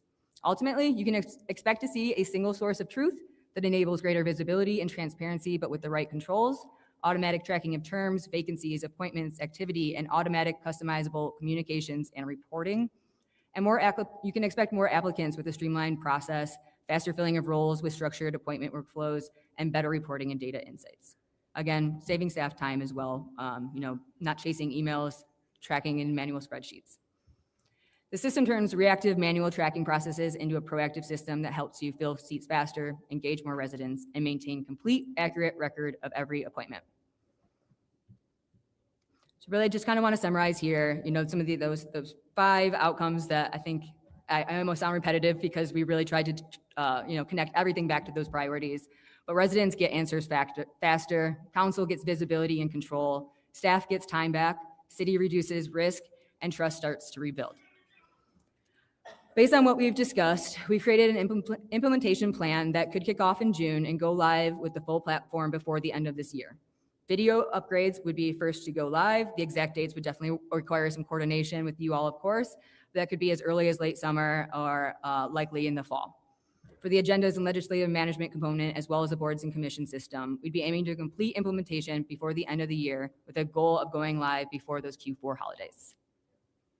And again, we will send all of this over, but I appreciate the time that you've given us today to share this with you. Thank you very much. I appreciate it. I've heard a lot about Granicus from our clerk, and she's been really excited to get this process going. So and especially since our systems went down with our cyber attack. Yes. Is there anyone who has any questions or would like to have the floor? Is there anyone who'd like to have the floor? Mr. Jarrett? Yes, through you to Madam Clerk.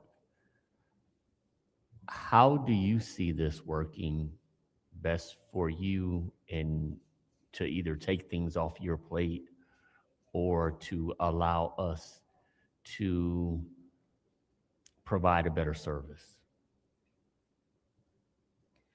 So as Ms. Greer mentioned, and just so you understand now, right now, the way that we receive it, it's an end-to-end system. So from the start with the agenda items, the way that we receive the items, so the way that Granicus would work is it would originate and end with the clerk and the council staff, but every department would have access to Granicus, and they would input their information into the system so that when we have resolutions and items that are being submitted, we can see what is being worked on.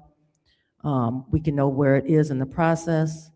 Right now we have Adobe Sign, so we get the items, we print them and give them numbers, and then we run them back through a PDF. Everything would be in the system, so we could go paperless. Just a lot of benefits that would be for us.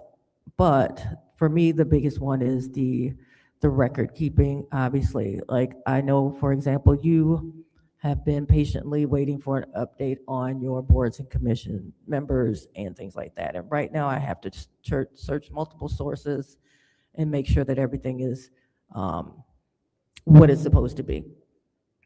With our boards and commissions platform, that would allow those administrators for every board and commission to enter information into Granicus so that when somebody resigns, it's updated. When they have a vacancy, it's updated.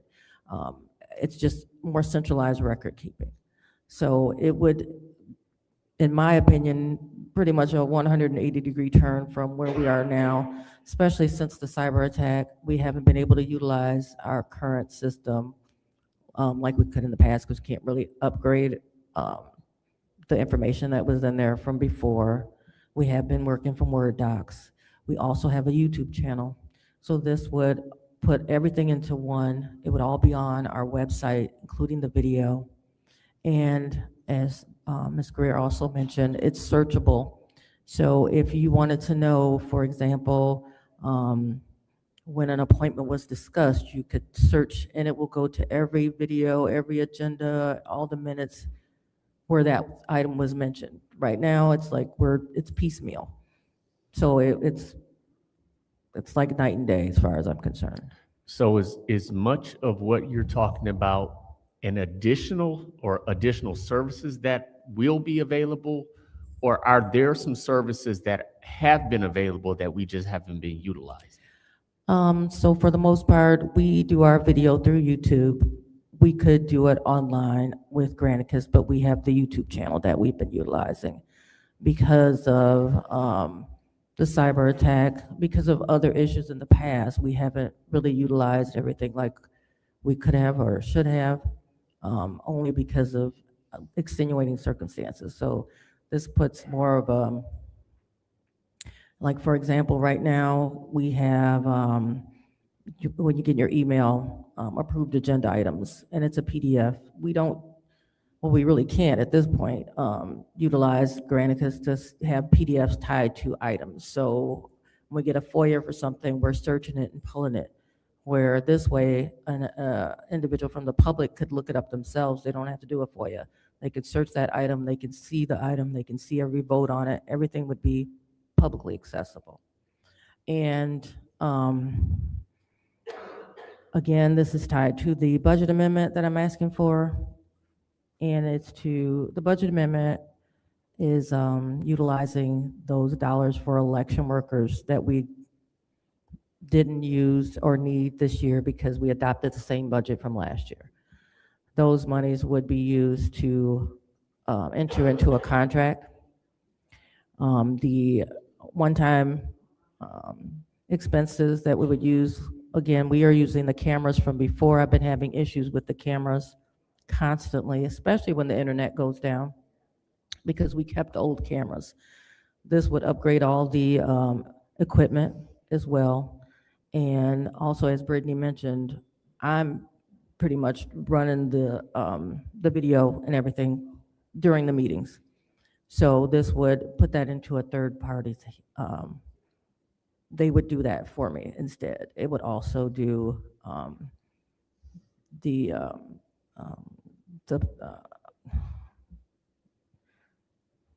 it would do a lot more than what I can do now. So, but as far as the finances go, again, it's money that's already budgeted, plus we have in our budget funds for 3 council secretaries. So I would not hire that third secretary. So the difference in what we're paying now to what this would cost annually, we won't need that third person, and it's going to do a lot more than one individual. It's like taking the place of what a dozen people would do. So what will be the cost of this annually? So right now, our costs are roughly $50,000 a year. For the service that we've been using. Correct. And the service we're looking to upgrade to is going to cost how much? An additional $70,000 a year. An additional $70,000. Correct. But that would be the third council secretary. For their salary and benefits is roughly about the same amount. So it would not increase the council or the clerk's budgets annually in any way, because I'm just utilizing funds that are already, that we have been having every fiscal year.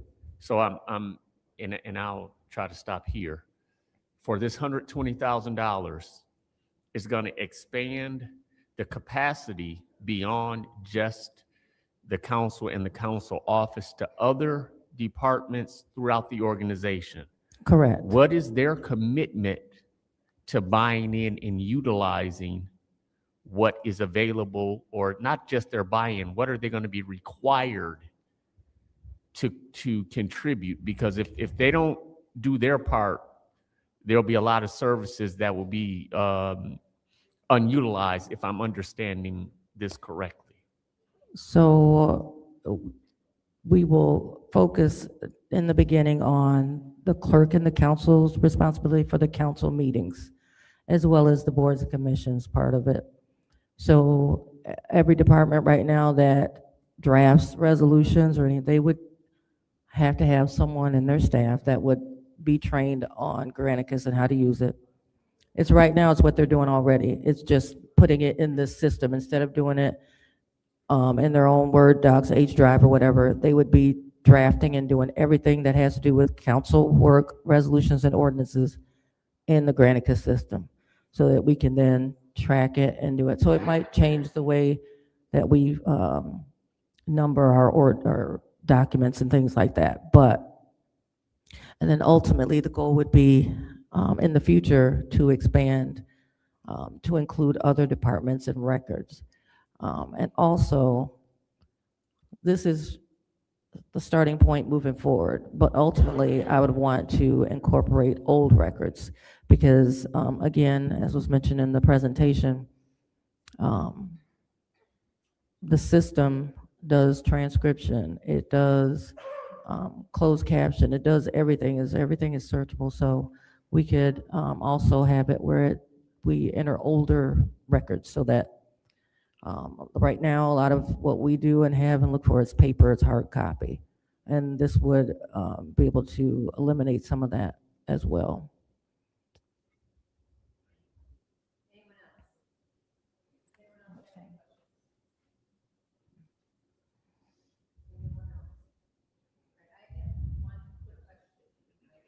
Mic on, sorry. In regards to our YouTube channel, would this be able to go to the YouTube channel? And so is that where we would be doing that? Yes, it can go to YouTube, it can go to Facebook, it can go to cable, the PG, multi-channel, Okay. all without the system. Okay, that was my big thing. And I saw that because there's been a big concern about interpreters, that we can have that off-site and they would be interpreting live as we were doing the meeting, but not necessarily in this room. Or could we have them in this room on a separate camera? Yes, it would be completely up to you.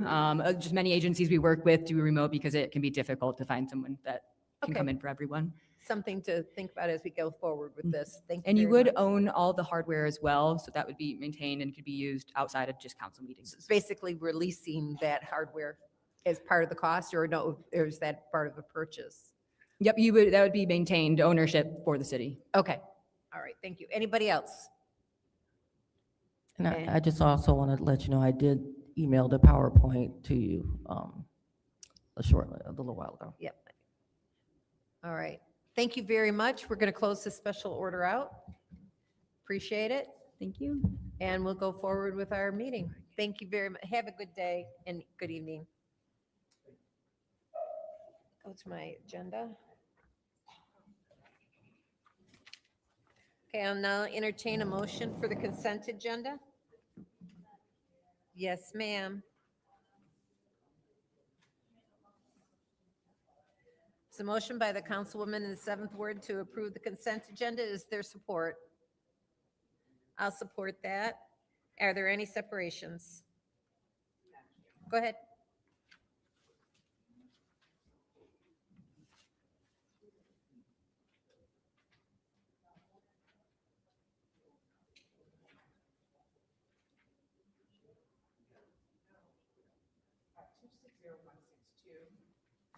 Okay. 260163. Okay.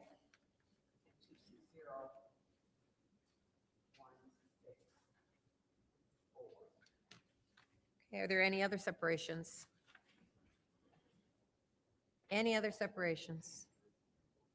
Hearing none, the consent agenda will consist, and what we'll be sending to council is 260160, Seawat Construction Company, remodel the Flint Fire Station kitchens for number 6 and number 8, and a contractual agreement with the City of Flint with Gross Construction Services for St. John's Park.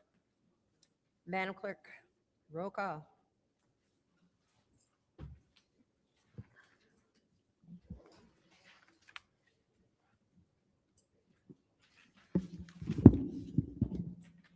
Dr. Lewis? Yes. Ms. Johnson is absent. Ms. Priestley? Yes. Ms. Winfrey Carter? Yes. Ms. Burns? Yes. Ms. Mashat? Yes. Mr. Pfeiffer is absent. Mr. Jarrett? Yes. Mr. Alamin is not in. The vote is 6 yes, 0 no. The vote is 6 yes, 0 no. Those resolutions will be sent to council. Our first separation is 260162, third quarter fiscal year 26 budget amendment, the city clerk and council offices. Is there a motion? Madam Chair, motion to send 260162 to council. It's It's been moved by the Councilwoman in the 6th Ward to send 260162 to council. Is there support? Supported by the Councilwoman in the 7th Ward. Is there any discussion? Madam Chair. Go ahead. Through you to the Madam Clerk. Madam Clerk, can you tell us what this is?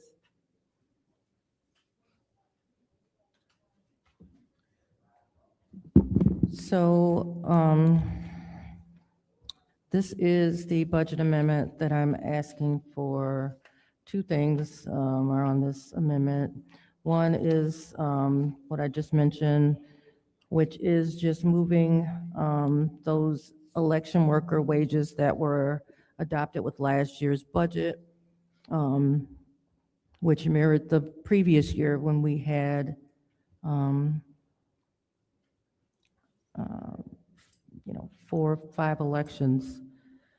Last year we had 1, but the budget was adopted and it gave us a lot more money than we needed in that line item. So I would like to move those dollars from the election worker wages, which we do not need, to professional services to help pay for these upgrades for the legislative system that was just discussed today. The other item that's on this budget amendment, and that totals to $25,000, is the monies that council had approved for the sign language interpreter. And that's moving that from the general fund to professional services. Okay, thank you. Any other discussion in the first round? Any other discussion? Hearing none, any discussion in the second round? Hearing none, this is the vote to send 260162 to council. Ms. Johnson is absent. Ms. Priestley? Yes. Ms. Winfrey Carter? Yes. Ms. Burns? Yes. Ms. Mashat? Yes. Mr. Pfeiffer is absent. Mr. Jarrett? Yes. Mr. Alamin is not in. Dr. Lewis? Yes. The vote is 6 yes, 0 no. The vote is 6 yes, 0 no. That will be sent to council. The next resolution separated is 260163, third quarter fiscal year 26 budget amendment for the law department. Is there a motion? Madam Chair, Go ahead. a motion to send 260163 to council. There's a motion on the floor by the councilwoman in the 6th ward to send 260163 to council. Is there support? Supported by the councilwoman in the 7th ward. Is there any discussion? Madam Chair. Go ahead. Through you to, I don't know, Attorney Gurley's coming back in. Are these the funds that we were, because it looks like they may be slightly off.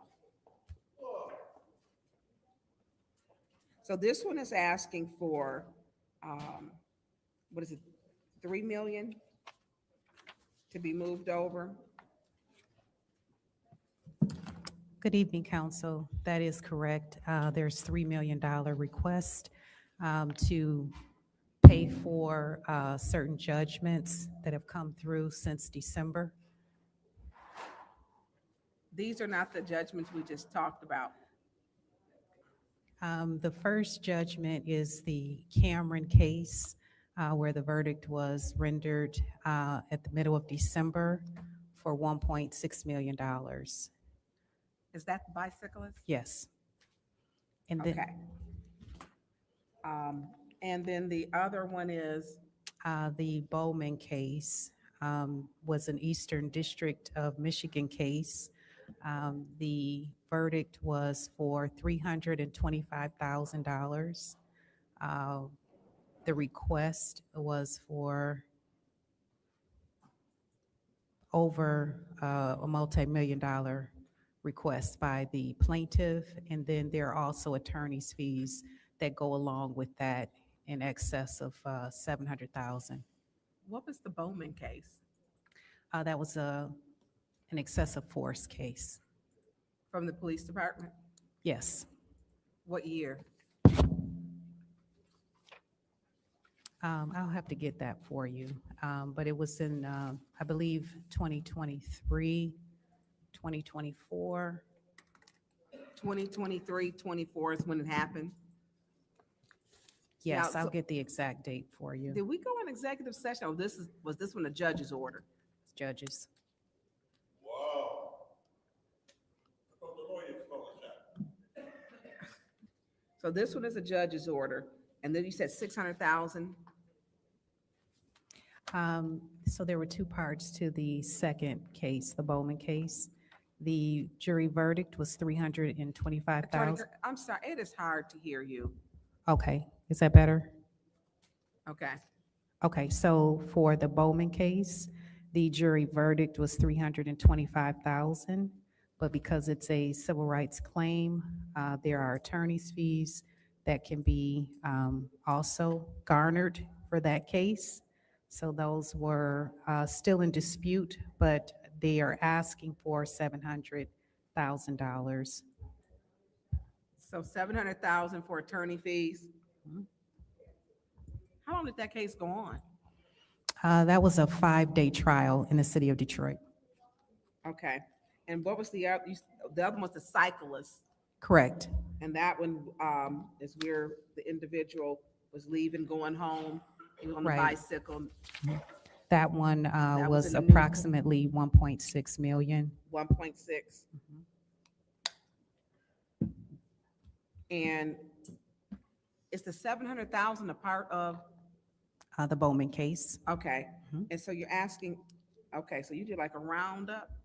Correct. Okay. I'm doing Um, math over here. Right, but in addition, we do have our 5 unions that are currently in negotiations to ratify their collective bargaining agreements. And so that has garnered even additional legal fees in trying to get all those collective bargaining agreements settled. So do we know how much, so what are all the fees as separated? I think Okay. we just have them as a, Sure. So for the 3 million, it would be comprised of 1.6 million for the Cameron case. And then there is the 325,000 for the Bowman case with the 700,000 in additional attorney's fees. And then the remainder goes for the settling of the union contracts for outside legal fees. okay. All right, thank you. You're welcome. Is there anyone else in the first round? Anyone else in the first round? Anyone in the second round?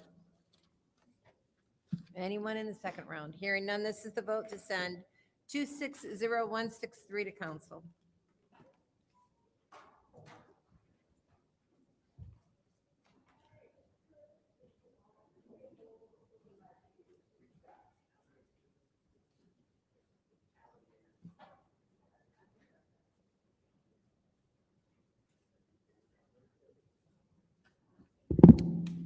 Ms. Priestley?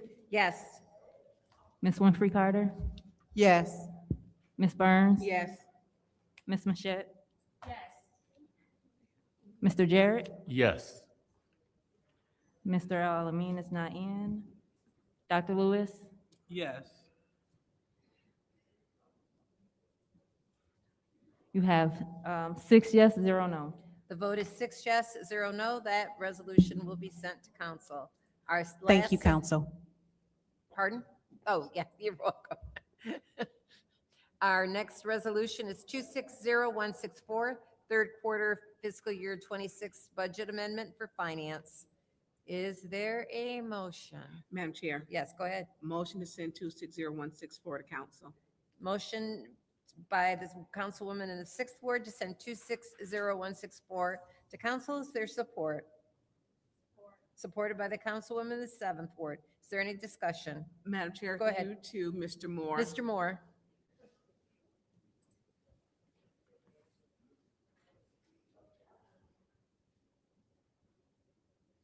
Mr. Moore, so this is a grant. Can you tell me how much this is for our retirees?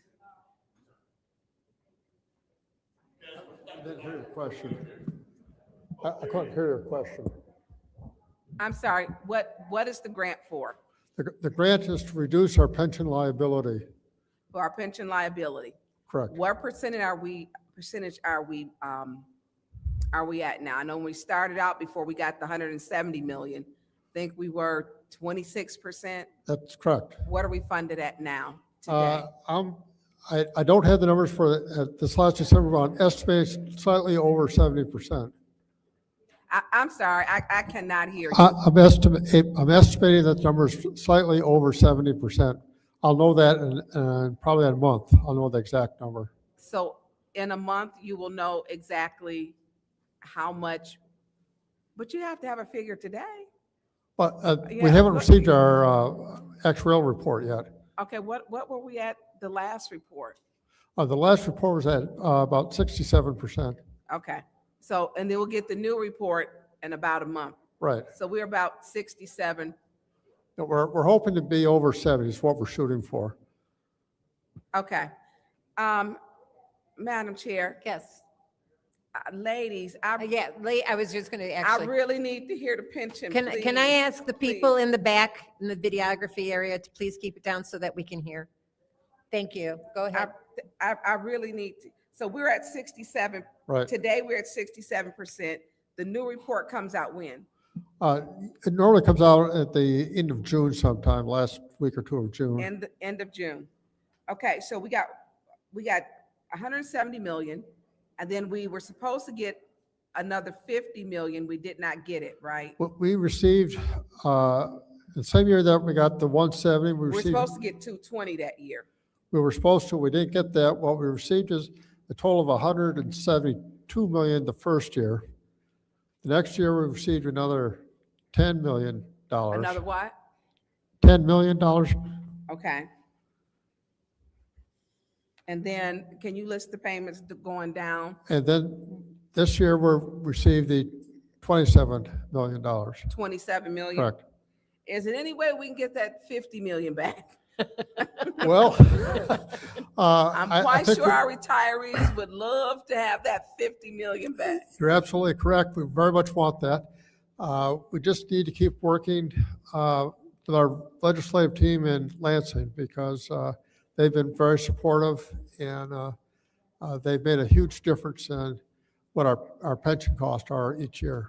So that's with our the lobbyist group that we use. The lobbyists, as well as our state senator and state representative, everybody, the whole team, even the governor's office. How did we lose the 50 million? Pardon? How did we lose the 50 million? That was part of the legislative process, and that happened just before I started working for the city of Flint, so I don't really know the details. That was a huge loss. Yeah. Because we were supposed to have that 220 million infused into it. Because at that point, before we had it, we were at 26% funded. The good news for that is that one of our goals was to get so that we only had to pay 20 million a year for pension costs, and we're at that point now for the next probably 5 to 10 years. So we're in good shape. So how much are we, because at that point, we were supposed to be 40 million a year, right? Actually, the last actual before report. we had any of the infused Right. money. Before we received the grant, the forecast is that we're going to make about 51 million a year. Okay, what are we at now? We're at 20 million. So we're at 20 million, how many years? Or that's our payment? That's our payment that we make right now. And probably as far as they forecast right now, it's staying at 20 million. When is that next payment due? We pay on a monthly basis. And how much we pay a month? Well, 20 million divided by 12. Okay, I can do that. I was doing math up here before. I can do that. I have a calculator. That's my time. Thank you. Thank you. Anyone else in the first round? Madam Chair. Go ahead. Thank you. Through you to Mr. Moore. Good evening, Mr. Moore. There was concerned resident who spoke during public speaking, and they raised a concern and a question that I want to field to you or have you field.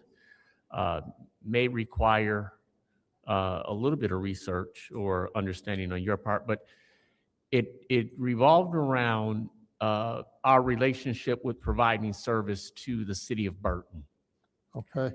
And back in 2017, it was that we were providing. Mr. Jarrett, I'm asking you to stay relevant to this question right now. It's related to finance and how we might be able to remedy some cost associated with. We're talking about this budget amendment. Please stay. And I understand that, and I do want to discuss that, and we will bring that up. But can you share when that will be allowed? Pardon? When will that be allowed? Yeah. Is it the council's will to hear this? I will go ahead and allow it. Go ahead and change his time back to, put his time back to 4 minutes. And go ahead, Mr. Jarrett. I was just trying to keep it moving, but go ahead. Thank you. The question, and I'll make sure I'll wrap up in my 4 minutes. The question that I have is, there was one portion of the relationship that was taken from the city and water is provided someplace else. Another portion of service, the sewage, that we were, from our understanding, yet providing that service. Can you please research where we are in collecting from the city of Burton dating back to 2017 and what was received and what still may be outstanding that can help our revenue position here in the city of Flint? That's a good question, and I'll look into that. I've already started. I talked to Mr. Woodson, was it last week or 2 weeks ago? And I'm looking into that. I don't have an answer yet, but I am looking into that. Thank you kindly for indulging me, Mr. Moore. I yield.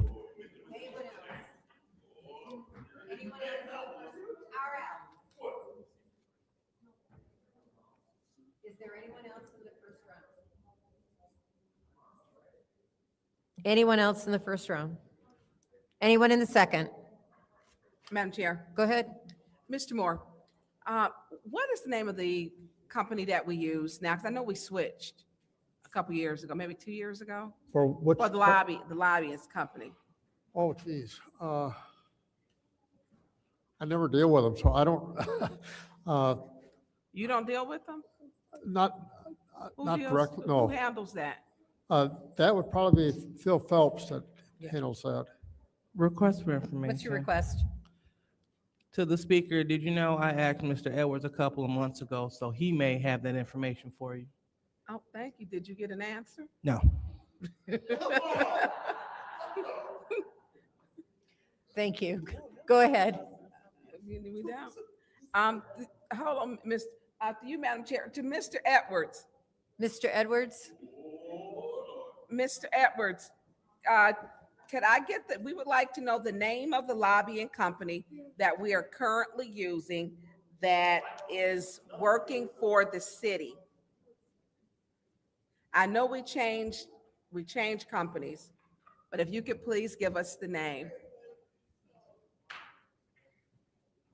I don't know it off the top of my head, so I'd have to get that for you. Mr. Edwards, you worked in Lansing. Come on now. Because it's not one of the firm. It's not one of the regular firms. It doesn't have to be a regular No, firm. no, I'm saying that you mentioned that I worked in Lansing, and I'm saying that yes, I know all those firms, but this is not one of those firms. I know better than that because I know you. Ariel, please. Thank you, because this is people's pension. I know that you know that. I know you do. And I know that the name, we dropped the company, but here's the thing. If we were allowed to see the check registry, I could read it for myself. But you want me to make an appointment? I'm not doing that. I don't have time to sit down there all day to go through a check registry. I would know it for myself. Councilmember Lewis would know it for herself and every other member. How is it whenever we ask, Lord have mercy, you don't know? I mean, I could call somebody and find out, but it should be on the record from you, the city administrator. How do you not know?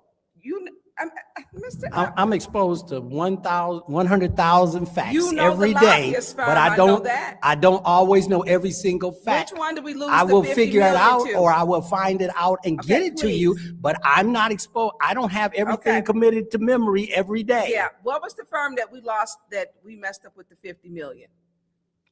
The lobby firm that said, oh, we're not giving it to, what was that firm? It's not the same firm. There's no lobbying firm that we were giving 50 million to. Well, who lobbied to get it for us? That was before I worked for the city. I have no know, idea. because I got a call that said the city messed that up. I have no idea what I got a call from another lobbying firm. And so I would like to know which firm we are using so that we can keep track, because these are retirees. Request for information. What's your request? So Councilwoman Byrne, just going through some of my notes. Do you think that it may be GCSI? No. I will check. Thank you, Councilmember Lewis. I'm gonna check.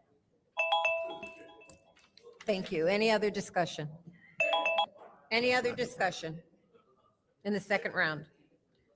I do want to say that I know from the fact that from the people I know and spoke to about this, it was a legislative decision and negotiations during the budget discussion for this. It was not something that we did. This is what I was told by 2 state reps. I'm giving that information. Thank you. This is the vote to send 260164 to council.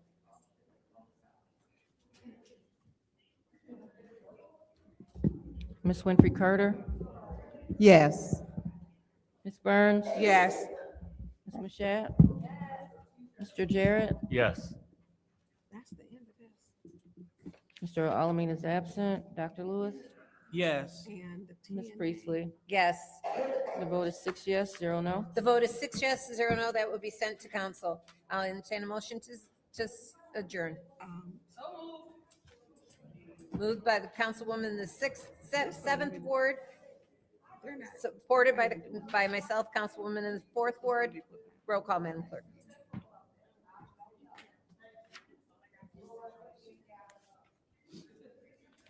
Ms. Burns, Yes. Ms. Mashat. Yes. Mr. Jarrett, Yes. Dr. Lewis, Yes. Ms. Priestley, Yes. Ms. Winfrey Carter. Yes. The vote is 6 yes, 0 no. The vote is 6 yes, 0 no. We are adjourned at 7:43. Okay. We're not done. We got 2 more. We got legislative and government outs. Do anybody know who GCSI is? Did I say it right?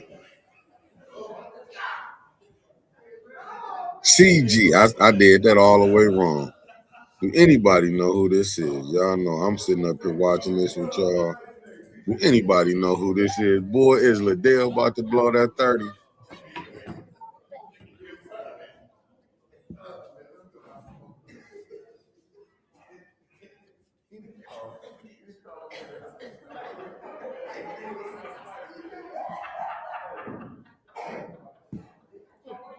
Yeah, Clyde, no. Clyde be up there. Clyde know who it is. He ball. He better get Liddell at 30.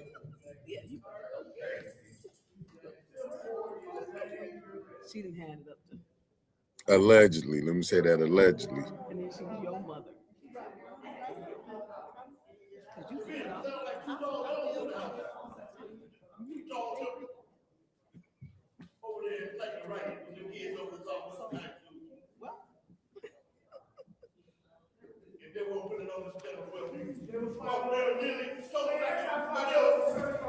Yeah, do you know who it is? Can the firm, can y'all find out who GCSI is?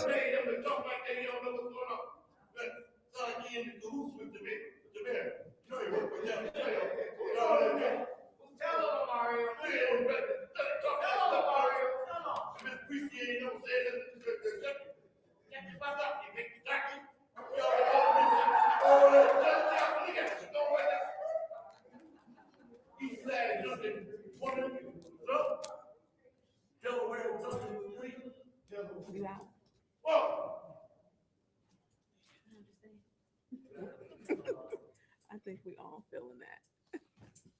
I really and truly do. Well, have fun when you rescue your sister. You should probably have alcohol for in the car. Just be like this. But we're not gonna talk. Just don't talk. That's what I'm saying. That's a proper airport pickup. Yeah. How could the mayor? How could his team blow 50? But you know what? They messed up that on trying to get that first money from for the house. I mean for the Mary Center. Remember how they felt that out wrong? So I can believe them blowing 50 million up under this leadership. Madam Clerk, I believe everyone that wanted to fill out a slip has filled out a slip. So we'll go ahead and get this legislative committee meeting started. The time is 7:46 p.m. The time is 7:46 p.m. Thank you, Jerry. Wednesday, May 20th. I hereby call this legislative committee meeting to order. Roll call, Madam Clerk.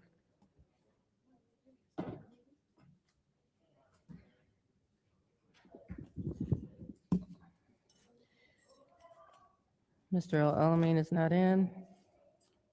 Dr. Lewis? Yes, present. Excuse me. Ms. Johnson is not in.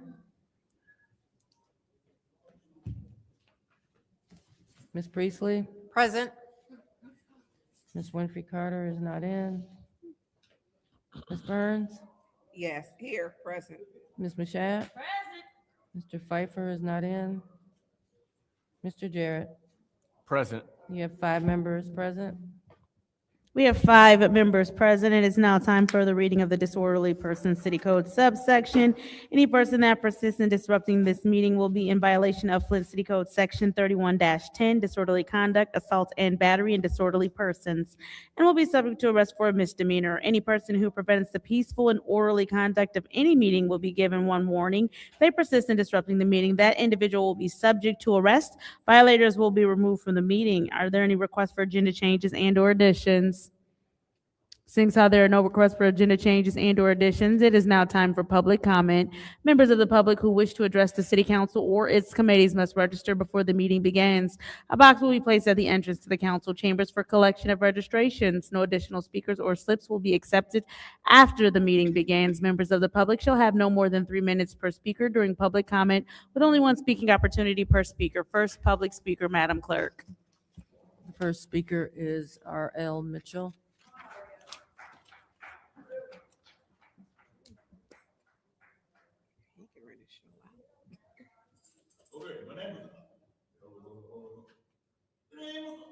My name is R.L. Mitchell. Speaking on the situation for the record about these cameras in here and IA, the new kind of stuff going on about them, always talking about cyber attack. Every time we have a cyber attack, Mr. Moore always find a way to lose $50 million. And everybody, and we the Flint people act like we don't know where the money going. And came us, nobody knows where it's going but Miss Burns. She tried to check him, and the new lawyer over there, he tried to get it looking like Spider-Man with the gut. But, and another thing, last night I had a spiritual awakening about Flint. It was so hot in the house, I had to let the windows up, 3:30 in the morning, and then I decided to put the radio on, and then the priest came on, the radio, the nun. She went to the priest and told him she seen God in person in her room, and he told the priest. And he said, next time you see him, ask him what they say about him. And then she came back and told him, she said, your sins are thrown in the sea for forgetfulness. That's for the peoples over that Roman Catholic Church over on, that woman just left out of here, her ward, 5th Ward, the Roman Catholic welfare peoples, because they had rumors that they trying to quit, to stop the women centers, to put the peoples back in the streets, but they don't know how to do it because every time they try to close, they go over there and burn themselves up by accident, and they got it on film, but they The dude lived next door to the people's, but they wanted to stay in there while the thing was burning, and they got 10 or 12 refused. The dude got it all on film. He showed me, the white boy, redhead, beard, and 10 or 12 said, hey, we got all we need. And he showed, but we know that the mayor is in charge of 10 or 12. He paid them 10 or 12 not to, like this woman right here asked me what's going on, Mitchell. I said, there ain't nothing but fake news people up here. They break the cameras and put it and get the Vina Donahue to go along with it. The city clerk, $1 million a year to fool her with them old toy cameras up there, all that junk. And the woman on the east, as a matter of fact, I cut the thing off, and then I heard about 8 gunshots. It was coming from the east side over there on Dry Highway. They got the city was so eerie last night, and she just said somebody got stabbed over there again, and nobody saying nothing about it. That's because the mayor ain't nothing but a Dracula. He know how to, and 10 or 12 come in here and see, and he probably got that little boy, but he just like a Christian. He's the only one to say he probably get fired tonight for dealing with her. Thank you. Next public speaker, Madam Clerk. Stay tuned, America, Detroit, New York, Mitchell. RL, you are done. Next public speaker, Madam Clerk. The next speaker is Christina Porter.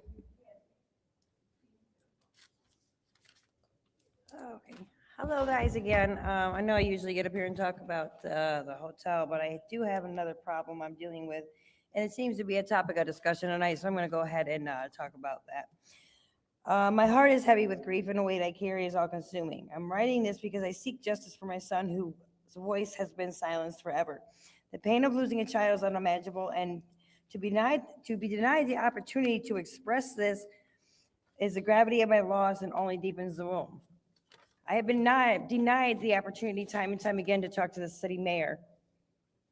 I have been requested to receive a certain number of signatures to where his time would be, I guess his time would be worth what I'm trying to say. I wrote this last night, I'm sorry. His would be worth his time speaking to me. To effect change and to ask for justice and ensure that no other family endures the same tragedy, I need the support. I need which I know that I feel I have the city council support, but I also need the mayor's support. Why am I not worth his time? Why do I need to get a certain amount of signatures to talk to the mayor? Why do I need to go through 4 or 5 different people, Dale this, somebody this, somebody this, somebody this, to speak to the mayor that foolishly I elected? I will not be electing him again because apparently I am not worth his time. I can't get 10 minutes. I got an hour of your time. I got an hour of your time. I got other people's time. I can't get 5 minutes of the mayor's time to talk about the death of my son. It's just, I'm sorry, I kind of went off script here, sorry. But this is the problem here. And this man feels bullied. He feels bullied. I lost my child and I can't get you to sit with me for 5 minutes.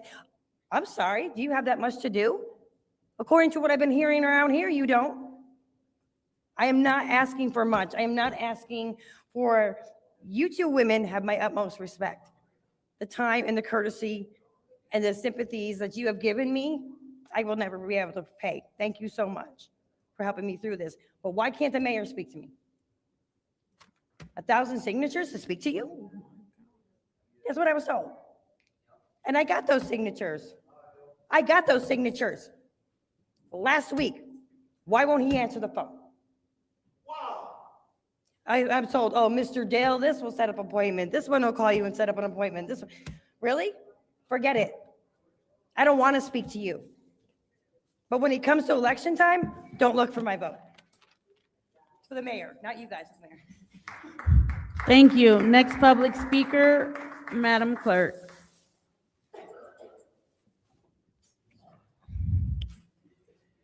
Okay, Zacchaeus Williams, I believe is not in.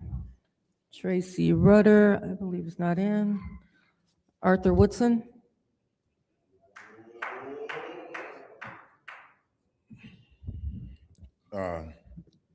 Judy, please would you stop doing that? I mean, it was Finance Committee. And the question that Councilman Jared asked was still dealing with the budget, and the finance CEO, director, whatever his label is, he could have answered it.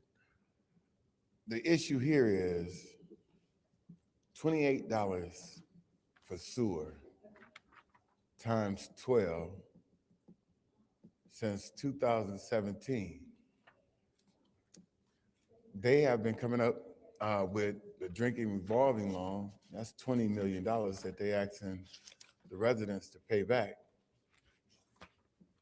Then pay rate, GLEWA raised the rates, water rates, that can pay for some of that. You all put a committee together and looking for funds, trying to take ARPA money that could be used to put roofs on houses, paint houses, do something different. When a resident here in the city limits of Flint doesn't pay their water bill, y'all quick to shut them off. But nothing or anything against Burton, but you owe money. It's just like when Highland Park owed GLEWA.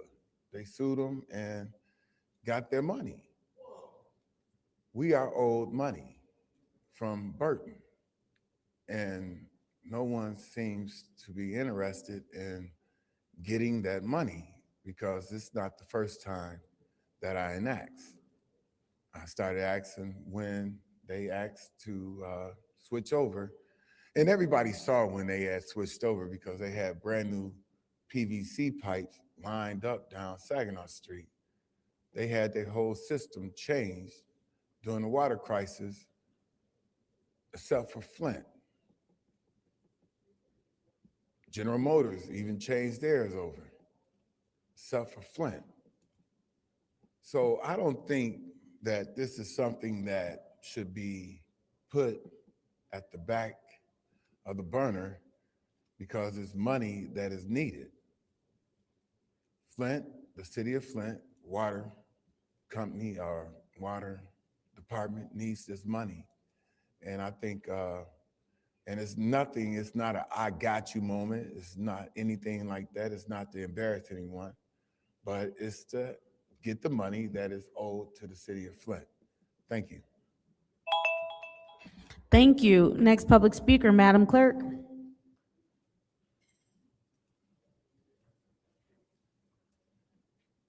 I think Murray Copney is not in. Tanya Jones is not in. Beverly Biggs Levy.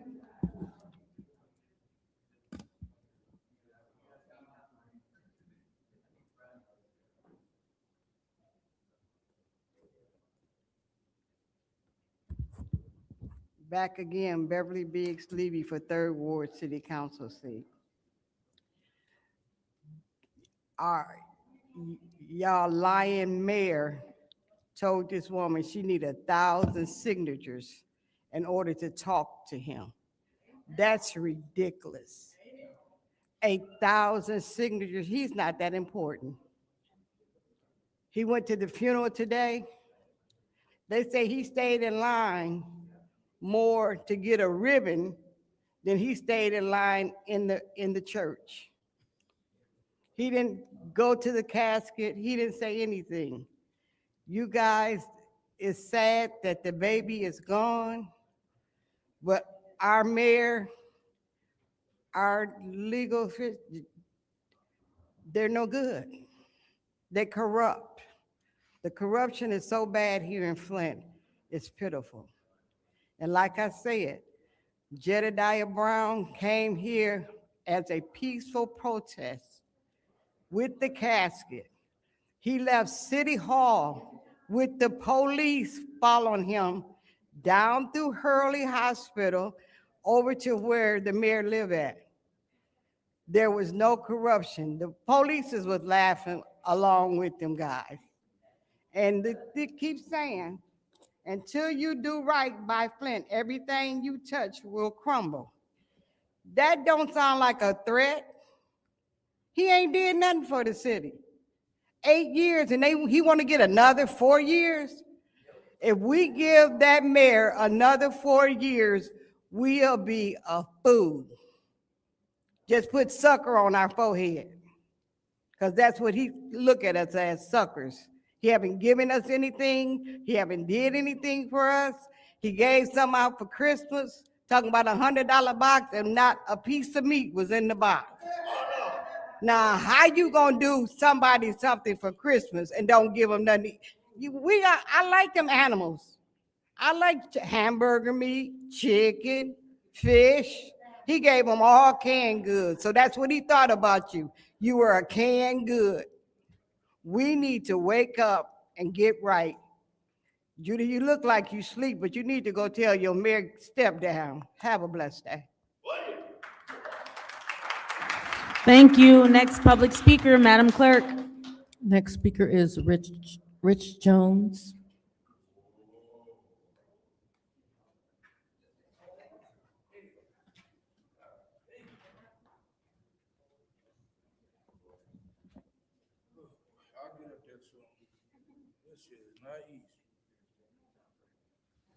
How y'all doing today?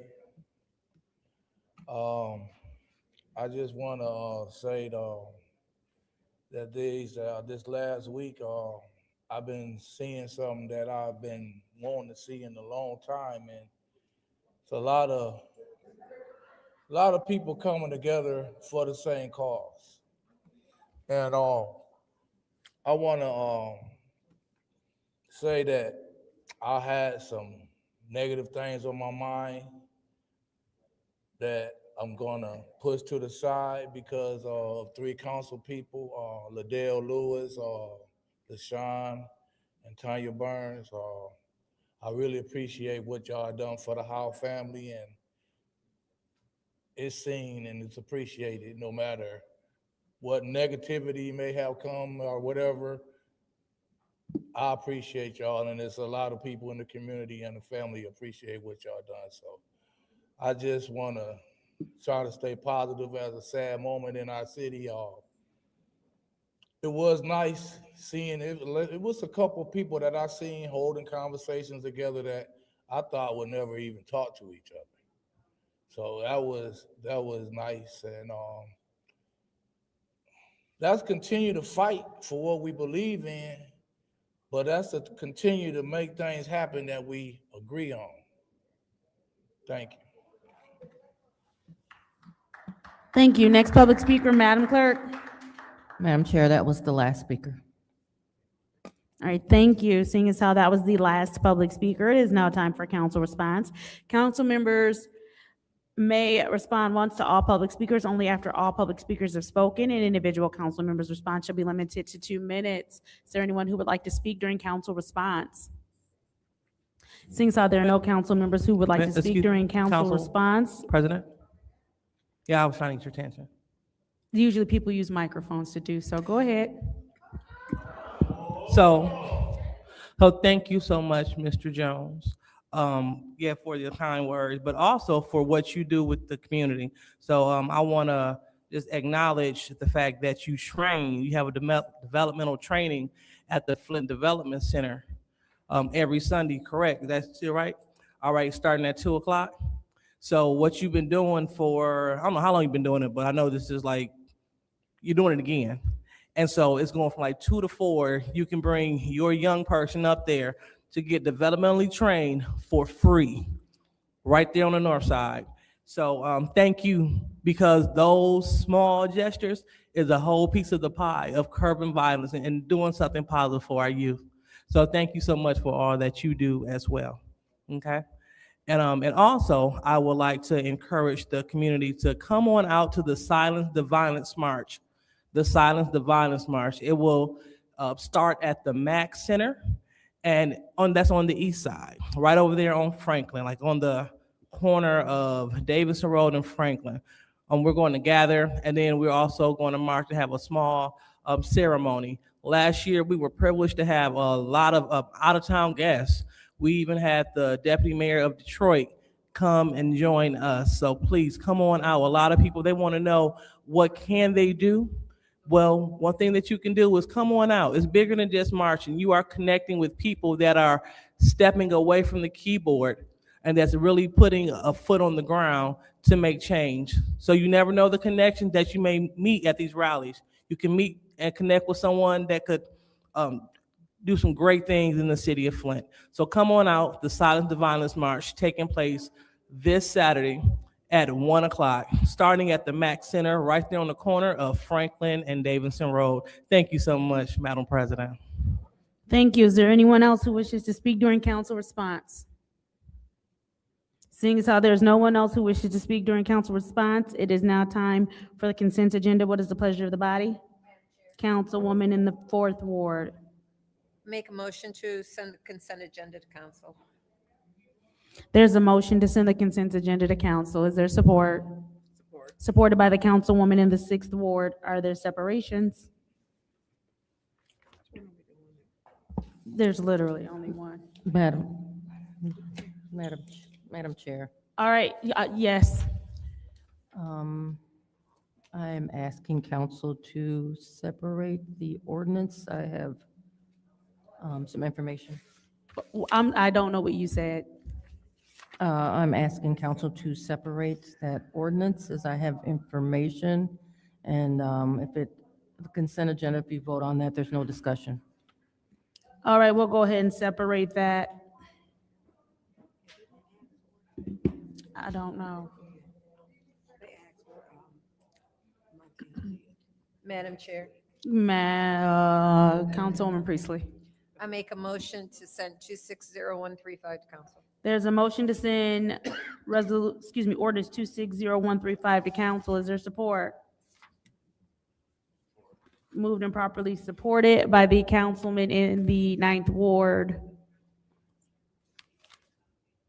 Madam Chair, Councilwoman Priestley. through you to the city clerk, I'd like to hear what she. Thank you, has the Madam information. Clerk.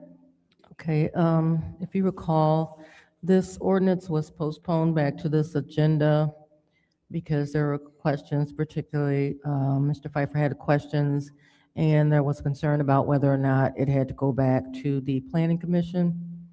So it's my understanding, and Mr. Pfeiffer was in touch with me today, saying he would not be at the meeting, but that he's been working with the planning consultant on new language, and that new item will be presented to the Planning Commission at one of their future meetings.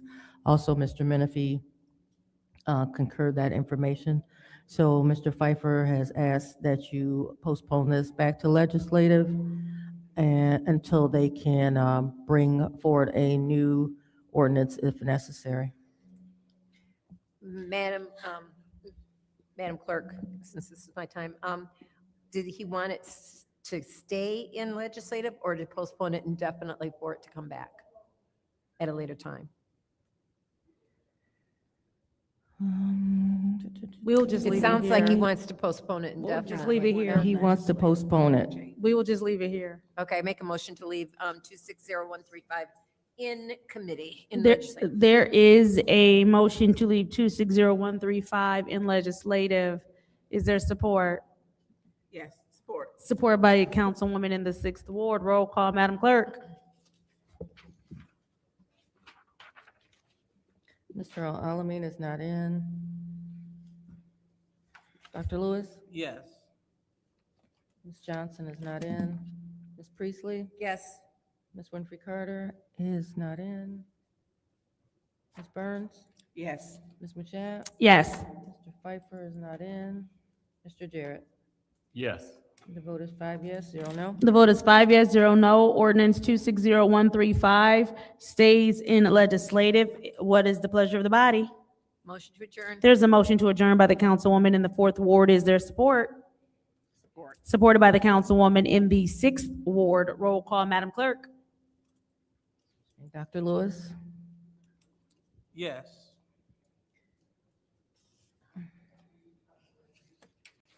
Ms. Johnson is not in. Ms. Priestley? Yes. Ms. Winfrey Carter is not in. Ms. Burns? Yes. Ms. Mashat? Yes. Mr. Pfeiffer is not in. Mr. Jarrett? Yes. Mr. Alamin is not in. Vote is 5 yes, 0 no. Vote is 5 yes, 0 no. The time is 8:10 p.m. on Wednesday, May 20th. I hereby adjourn this legislative committee meeting. Moving on to our final meeting of the evening, governmental operations. The time is now 8:10 p.m. on Wednesday, May 20th. I hereby call Governmental Operations Committee meeting to order. Roll call, Madam Clerk.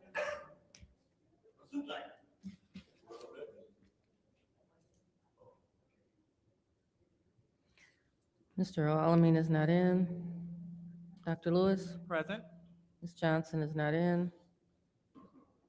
Ms. Priestley? Present. Ms. Winfrey Carter is not in. Ms. Burns? Present. Ms. Mashat? Present. Mr. Pfeiffer is not in. Mr. Jarrett? You have 5 members present.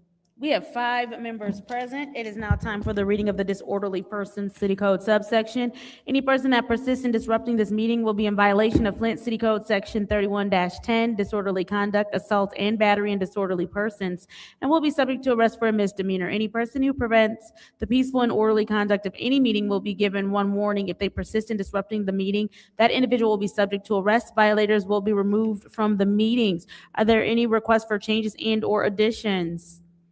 Since there are no requests for agenda changes and/or additions, it is now time for public comment. Members of the public who wish to address the city council or its committees must register before the meeting begins. A box will be placed at the entrance to the council chambers for collection of registrations. No additional speakers or slips will be accepted after the meeting begins. Members of the public shall have no more than 3 minutes per speaker during public comment, with only 1 speaking opportunity per speaker. First public speaker, Madam Clerk. First speaker is R.L. Mitchell.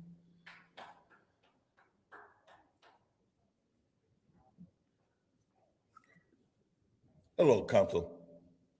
You know I'm R.L. Mitchell.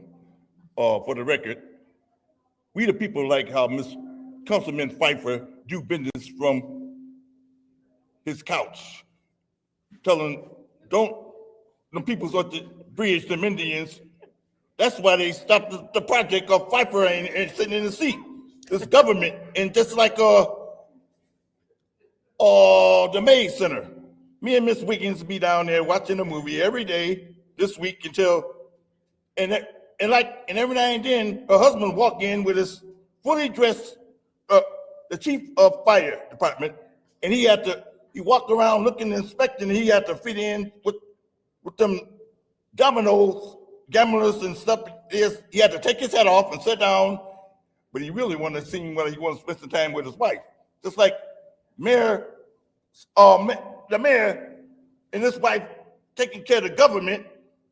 She's supposed to be up in Lansing, but she up in most time in Flint, looking at her husband to keep somebody from threatening them. In her house and stuff and all that stuff, but that's government operation. But you still got to read the people's right and stop going in the back room, just don't want the people to know what's going on, what y'all trying to, what Christian is doing to you. Y'all accusing Christian for messing with the money. Seem like he gonna sue we the people, sue the city hall for doing them back there, you and Ed Teller. If that's, he really taking care of business. Like that boy, the DDA in Canada. He don't make meeting because he can come over here, but he have a fit getting back inside, only 20-something years old. And Mr. Moore got to train all them kids, and he tried to ask Mr. Moore what a 50 million, he got out of it just about. That was done just when he was coming. He got out of that just like Christian did, always on the edge. And the beat still go on. Take it to the bridge, like the councilman telling them Indians, don't build another brother till I get back on this council seat. Bill Ford and all that junk. So stay tuned, New York, and we still don't see how we run this city till we get our money. What them lawyers got more money than we the people that got poison. And you see how that lawyer, he's Spider-Man still over there though. Good evening. R.L. Mitchell approved this message. Thank you. Next public speaker, Madam Clerk. Okay, I'm only going to call the name people that are still here. Christina Porter. All right, well, y'all caught me off surprise. I didn't know there was 3 tonight, so I don't have a script for this one. We're going to go by the seat of my pants. As advice of Candace, I did go to the community behind the hotel the other day to try to collect signatures. She told me it was an elderly committee, so I went about 9:30, 10 o'clock. I didn't get a lot of response. I don't think anybody was home. But her gracious self offered to go with me this Friday and help me get those. While I was there, though, I had an idea, which if I have an idea and you don't know me that well, just run. But anyway, me and my friend Tracy, who was here earlier, about her daughter, we went to the businesses around the travel inn, just because I was curious to see how that travel inn not only affects families, but affects the commerce around it. I walked into the door of that mechanic shop. I got half my speech out about my son was killed at the hotel next door. I'm trying to get it shut down. The owner came up and said, "You're trying to shut down the travel inn?" I said, "Yes, sir." He grabbed my petition board, came back 15 minutes later, I had 52 signatures. Wow. What the complaints are, the message I was asked to pass on to the city council is that it has cost him last year alone $80,000 in repairs to his business. For them cutting the fences, for them cutting the Cadillac converters, for them breaking the windows, from stealing his tools, everything from his jacks to his wrenches. So not only is it affecting families, but now you're affecting the commerce, the small businessman, the one that's not selling drugs, the one that's not killing people, the one that's not burning bodies, the one that's not having prostitution. Those are the business we want in the community. Those are the ones that we want to bring. Those are family-owned, run businesses. These are mom and pop businesses. These are what started our communities. They shouldn't be run out by that property. I went to the property on the other side, the car dealership. He told me $120,000 last year in damages to his inventory. You know how much you can get for a Cadillac converter? So he not only has to fix those cars, he has to purchase the cars, he has to fix the cars, and then he has to pay to fix them again. So if you're not going to do it for the children in the community, do it for the small mom and pop businesses that are trying to survive day to day. He said he has been there for 45 years and hasn't had any problems until that hotel went in. So you tell me, guys. I'm just bringing you what I'm learning out there because I know you guys aren't out there and you don't get the chance to get out there. This is what I'm hearing from the community around there. So please do something with it and help him stay in business, help the other one go away. Thank you. Thank you. Next public speaker, Madam Clerk. The final speaker for this meeting is Beverly Biggs Levy, and she does not wish to speak. All right, thank you. Seeing as how that is the end of public speaking, it is now time for council response. Council members may respond once to all public speakers, only after all public speakers have spoken.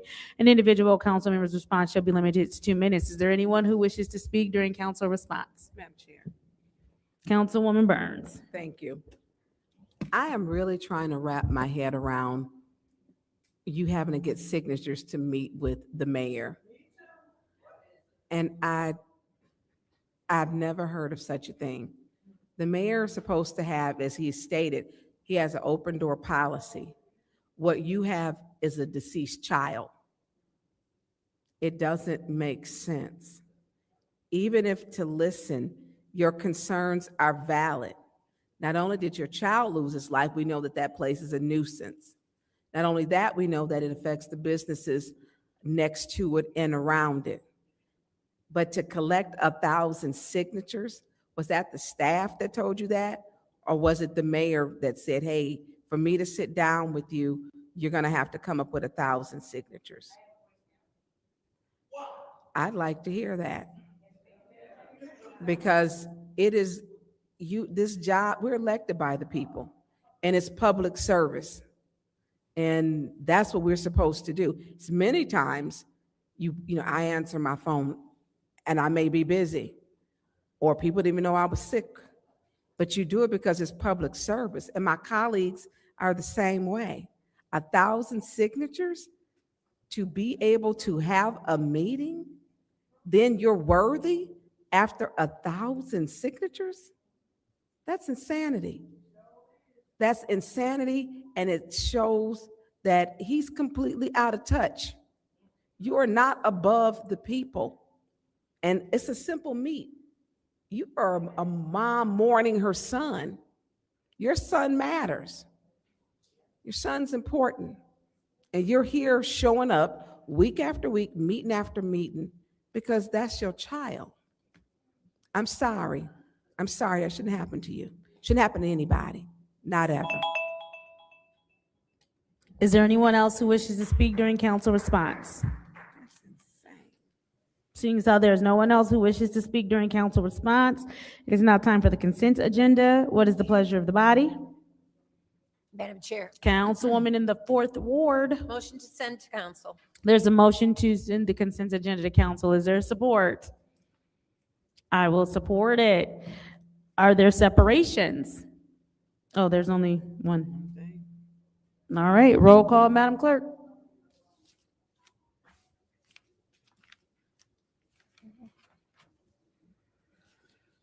Mr. Alamin is not in. Dr. Lewis? Yes. Ms. Johnson is not in. Ms. Priestley? Yes. Ms. Winfrey Carter is not in. Ms. Burns? Yes. Ms. Mashat? Yes. Mr. Pfeiffer is not in. Mr. Jarrett? Yes. The vote is 5 yes, 0 no. The vote is 5 yes, 0 no. That has been sent to council. Moving on to our special order discussion items, 260129, which is a special order building and safety inspection, a 30-minute special order. Huh? Okay, yep, a special order as requested by 5th Ward Council members Winfrey Carter, 6th Ward Council members Burns, concerning the city's processes and policies regarding property inspections, rental inspections, and complaints. Madam Clerk, at this time, we will remove this item per Councilwoman Burns. Moving on to special order DPW Director position, a special order as requested by 2nd Ward Councilmember Lewis concerning the DPW Director position. Dr. Lewis, you have the floor. So we would need the city administrator here for this, because I remember them saying that that there's no one applying and no people that are qualified for the DPW director job. And so I just want an update as far as that goes, because I know some qualified people reached out and said that they applied and that they haven't heard anything back. But I heard that from a lot of people in the community stating that when they apply for jobs with the city, they don't tell them yes, no, anything. They just leave them hanging, and then the job posts disappear. So just want to make sure that we know where we're standing in terms of our DPW director, and also to see maybe if we can have a conversation with Mr. Smith about HR being a little more accountable. Thank you. Thank you, Dr. Lewis. I will agree with you on the fact that people have stated often that it is difficult to hear back from the city, or they do not hear back from the city when they apply for positions. Councilwoman Burns, I didn't mean to cut you off. Go ahead. No, you're fine, Madam Chair. If Councilwoman Lewis should have Mr. The HR Director, Eddie Smith, come to council at maybe special affairs. I don't know how much time he needs, so that we can, because that is a problem. People just don't hear back. And not having the DPW field and our streets look like they're Baghdad is a problem, and other issues that are going with the city. So I'm in complete agreement as we sit up and watch. They're not potholes, they're like swimming holes. And I'm watching potholes swallow barrels. So I think we need to have a special order through you, Madam Chair. I don't know if on special affairs for Vice President Jarrett, if he would allow for that to be on a discussion for maybe 15 minutes, we'll start. Well, maybe 20, because Councilwoman Lewis has questions and Councilwoman Mashat does too. Tuesday.